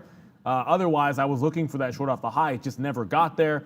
Look at this break. It broke at like 20 even, so I wouldn't mind if it resists a halt, first of all, on the way back down, and then gets right snapping into this 20 to 2050 area and catch like a rubber band kind of action for like $1 or so and trying to risk about 50 cents. So I'm on the radar for that type of move here in SGOC as you guys go to Brendan for one of our favorite segments, and that's Money Talks. Hey guys, currency time. Let's go have a quick look at the board here for a Monday. It is a little bit on the quiet side as far as currencies are concerned. There is a little bit of US dollar strength coming back into play through the Canadian dollar back up on the board over here because we are holding now back above 80 cents. So we did get that flush last week. You remember, down to 79.5, but starting to bounce a little bit for the CAD. We are lower again today, though. 0.1%, 80.25 for the Canadian dollar. The euro basically flat on the day. Same story with the British pound there. Basically flat on the session. The Japanese yen, Swiss franc, both marginally higher. We were talking about some cryptos early on. Pretty choppy session down here as well. Ethereum of note did break back below 2100, but just a little bit on the negative side so far, 1.6%. The others not doing a heck of a lot, guys. Back over to you. Okay, so SGOC just came right back there. And did we get out? No, we did not. Where is my offer even on this thing? 23.56. Sorry, I'm not even looking at the right screen. 23.56 there on SGOC. So that just came screaming back, guys. So I think we got to take a piece out here before 50 if we can. Damn it! Like it stopped at 50 again. So this may be like an omen here that we should stop trading this. We're literally missing our outs by 5 cents. So hopefully we can get it this time. We're in the 40s now. We're getting a little, this is a lot more conservative than we want to be on this name. But again, if we could just put it in our pocket now and go ahead and smoke it. Oh, you guys wanted some of these names or some of these beats. So we'll do that for you guys. The kind of day that it's been here. I got my girl V going back and forth with me on this one as well. So there we go. Okay, there's the break. So now we can officially do it. Because there we go, SGOC now. Now we're stone cold chilling with this long at 23.10. So here we go to the upside. There we go. Here we go, SGOC. So we waited for this to happen, and now we get rewarded on what we have left. So SGOC back to the moon. We hit it bullseye on this one. Bang, we play some darts today there. Shout out to the English fans loving some darts. We love those games as we go. Snooker, billiards, everything. Let's go. 180. You know that line. Yeah, up to the upside here. 25. Yeah, 180 right there. So I love darts, by the way. Yeah, me too. Darts is awesome. We'll be playing that when we get together as ours. 170 right there. You guys are like, what are these guys talking about? But yeah, nobody has any idea. But just watch darts. It's a fantastic game there. It also involves, it's like the best game when literally like everyone's surrounding you. It's in a bar and everyone is just pounding back the pitchers. So a very, very athletic game that is darts. Athletic. No, look, it's a heck of a lot of fun. Yeah, Maybe not as exciting. It's probably not as exciting as trading. That was close enough on SGOC, and I still didn't get it, by the way. It popped into like 25, and then I tried to catch it on the south side there for a bit of a reversal. Only so far you chase something as strong if you want to short it. So if I had shorted down at 24, I'd be sitting there, like, okay, well, to stop at what, like $1 to $1.50 out, and then support at 22. I'm like, I don't like that setup. I would have wanted it, catching it right there at 24.50, then suddenly you're scalping some out for like 70, 80 cents right away. The second time through, I'm not going to like it. You've got to be willing to miss out on your opportunity. But if it can barcode now, which I doubt it, but if it can barcode around this level for at least a little bit, then you could short it off at the 25 level and not necessarily the high of the day. SGOC 22 has been a good one. Remember, that was a halt price. File those guys, file those away. Halt price, resistance, breakout, support, all off of one halt price. This is why I love trading halt stocks, because they give you some solid setups, except for when they fake you out at the bottom like this. I didn't get out of that one fast enough to we're able to make it back. And now I'm looking for a short off the high. If it breaks high of the day, I think that kind of stands out as a long if you haven't figured that out, but it ain't there yet. Okay, guys. Oops, we put the things on the wrong part there, but we just put in the chat there, great trading. We talked about some symbols there. SGOC, I mean, does it get any better than this? Back to my number one stock as we go, sitting here, $1.20, $1.30 in the money. Man, we've hammered this one. That was 20% out, my worst trade, but it doesn't matter. We're still at the high of the day for us on SGOC. So yeah, it's just one of those kind of days today as we continue to throw out some hot dogs. We've been throwing pizza around, celebrating a big win there as the cup comes home finally. It's been since 68 for Italy winning the Euro, but the World Cup since then. But the Euro comes home finally there. So now we'll wait to see 11.50 on DD. This is the only trade that I'm holding that's been a loser today so far. Alibaba's been a big winner for us. Not big, could have been better. That's one trade there. NEO's a completely flat trade, in and out for the exact same amount of gross on that one. Skogog here, a big time winner there. I'm just reviewing the trades that I have on because we're getting ready to close the show. And then Spaceman, hopefully you watched us hammer this stock right here. Neil had a better short. We hammered that through the bottom of the day there, 48.50. Not only that, guys, but it's on the sticky note. I want to give a big shout out. I know you're probably watching Sean right here, this Sean, because right now, look at this. He trades with sticky note on board.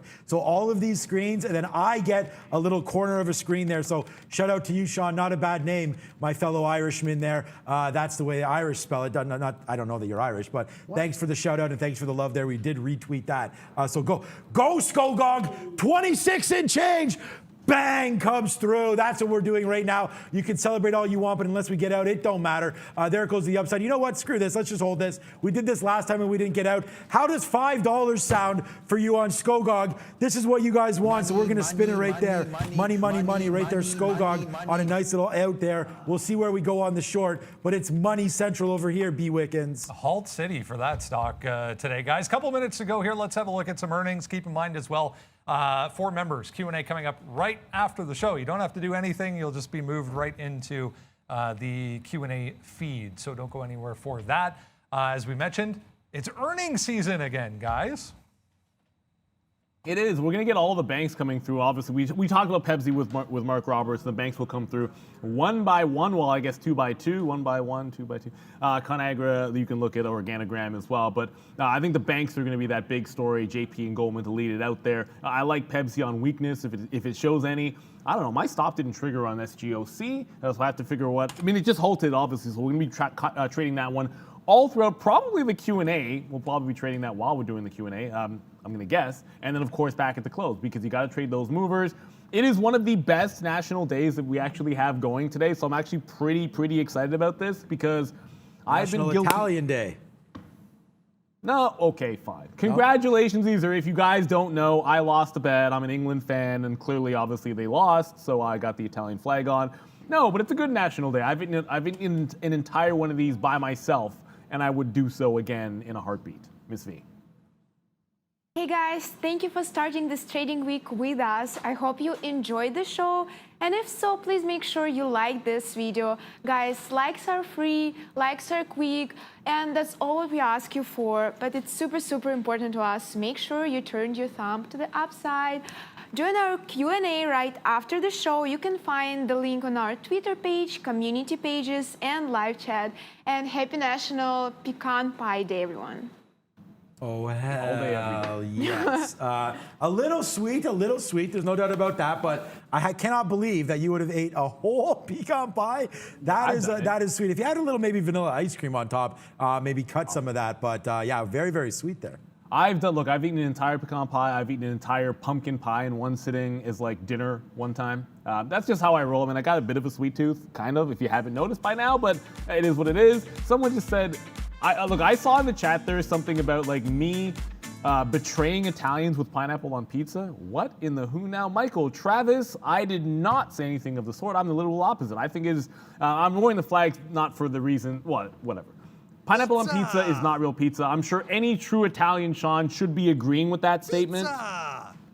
Fair? Yeah, no, it's definitely not a traditional Italian pizza, but I like it on it. So that's it. You eat what you like there, and I definitely like pie, and pecan pie is not bad also. So there we go. We'll keep going there. Space now, Neil, right back at it.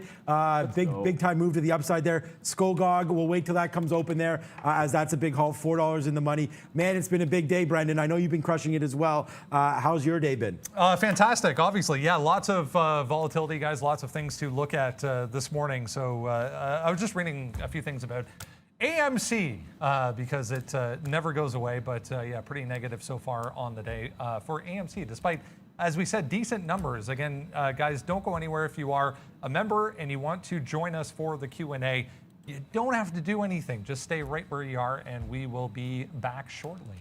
Absolutely, and SGOC should open up. I mean, it'll either be at 11:01 to the dime, because it looks like it closed exactly at 10:56, so 11:01, or I guess it could be 11:06 as well if it's a 10-minute halt. It has had 10-minute halts previously, so I wouldn't be surprised if you saw a 10-minute halt here. That's what we try to do for you guys. Stick around, of course, not just for the Q&A session, which is coming up with Arun, but come back at 3:15 for our closing show, the afternoon show. It's going to be another great one for you guys as always. As wild as these are, the 100% Club has got a few names in it today, and maybe it'll add a few. So don't miss out for the entire team right down the line for Ms. V. She is in green today, and the market is green. I don't, yeah, there, you can tell it's green. For Brendan Wickens, myself, Neil Roberts, and Sean Katina, congratulations, Italy. Good morning, good afternoon, good evening, wherever you are in the world. This is Trader TV Live. We'll see you back at the close and at the Q&A. Bye. In just a couple of minutes.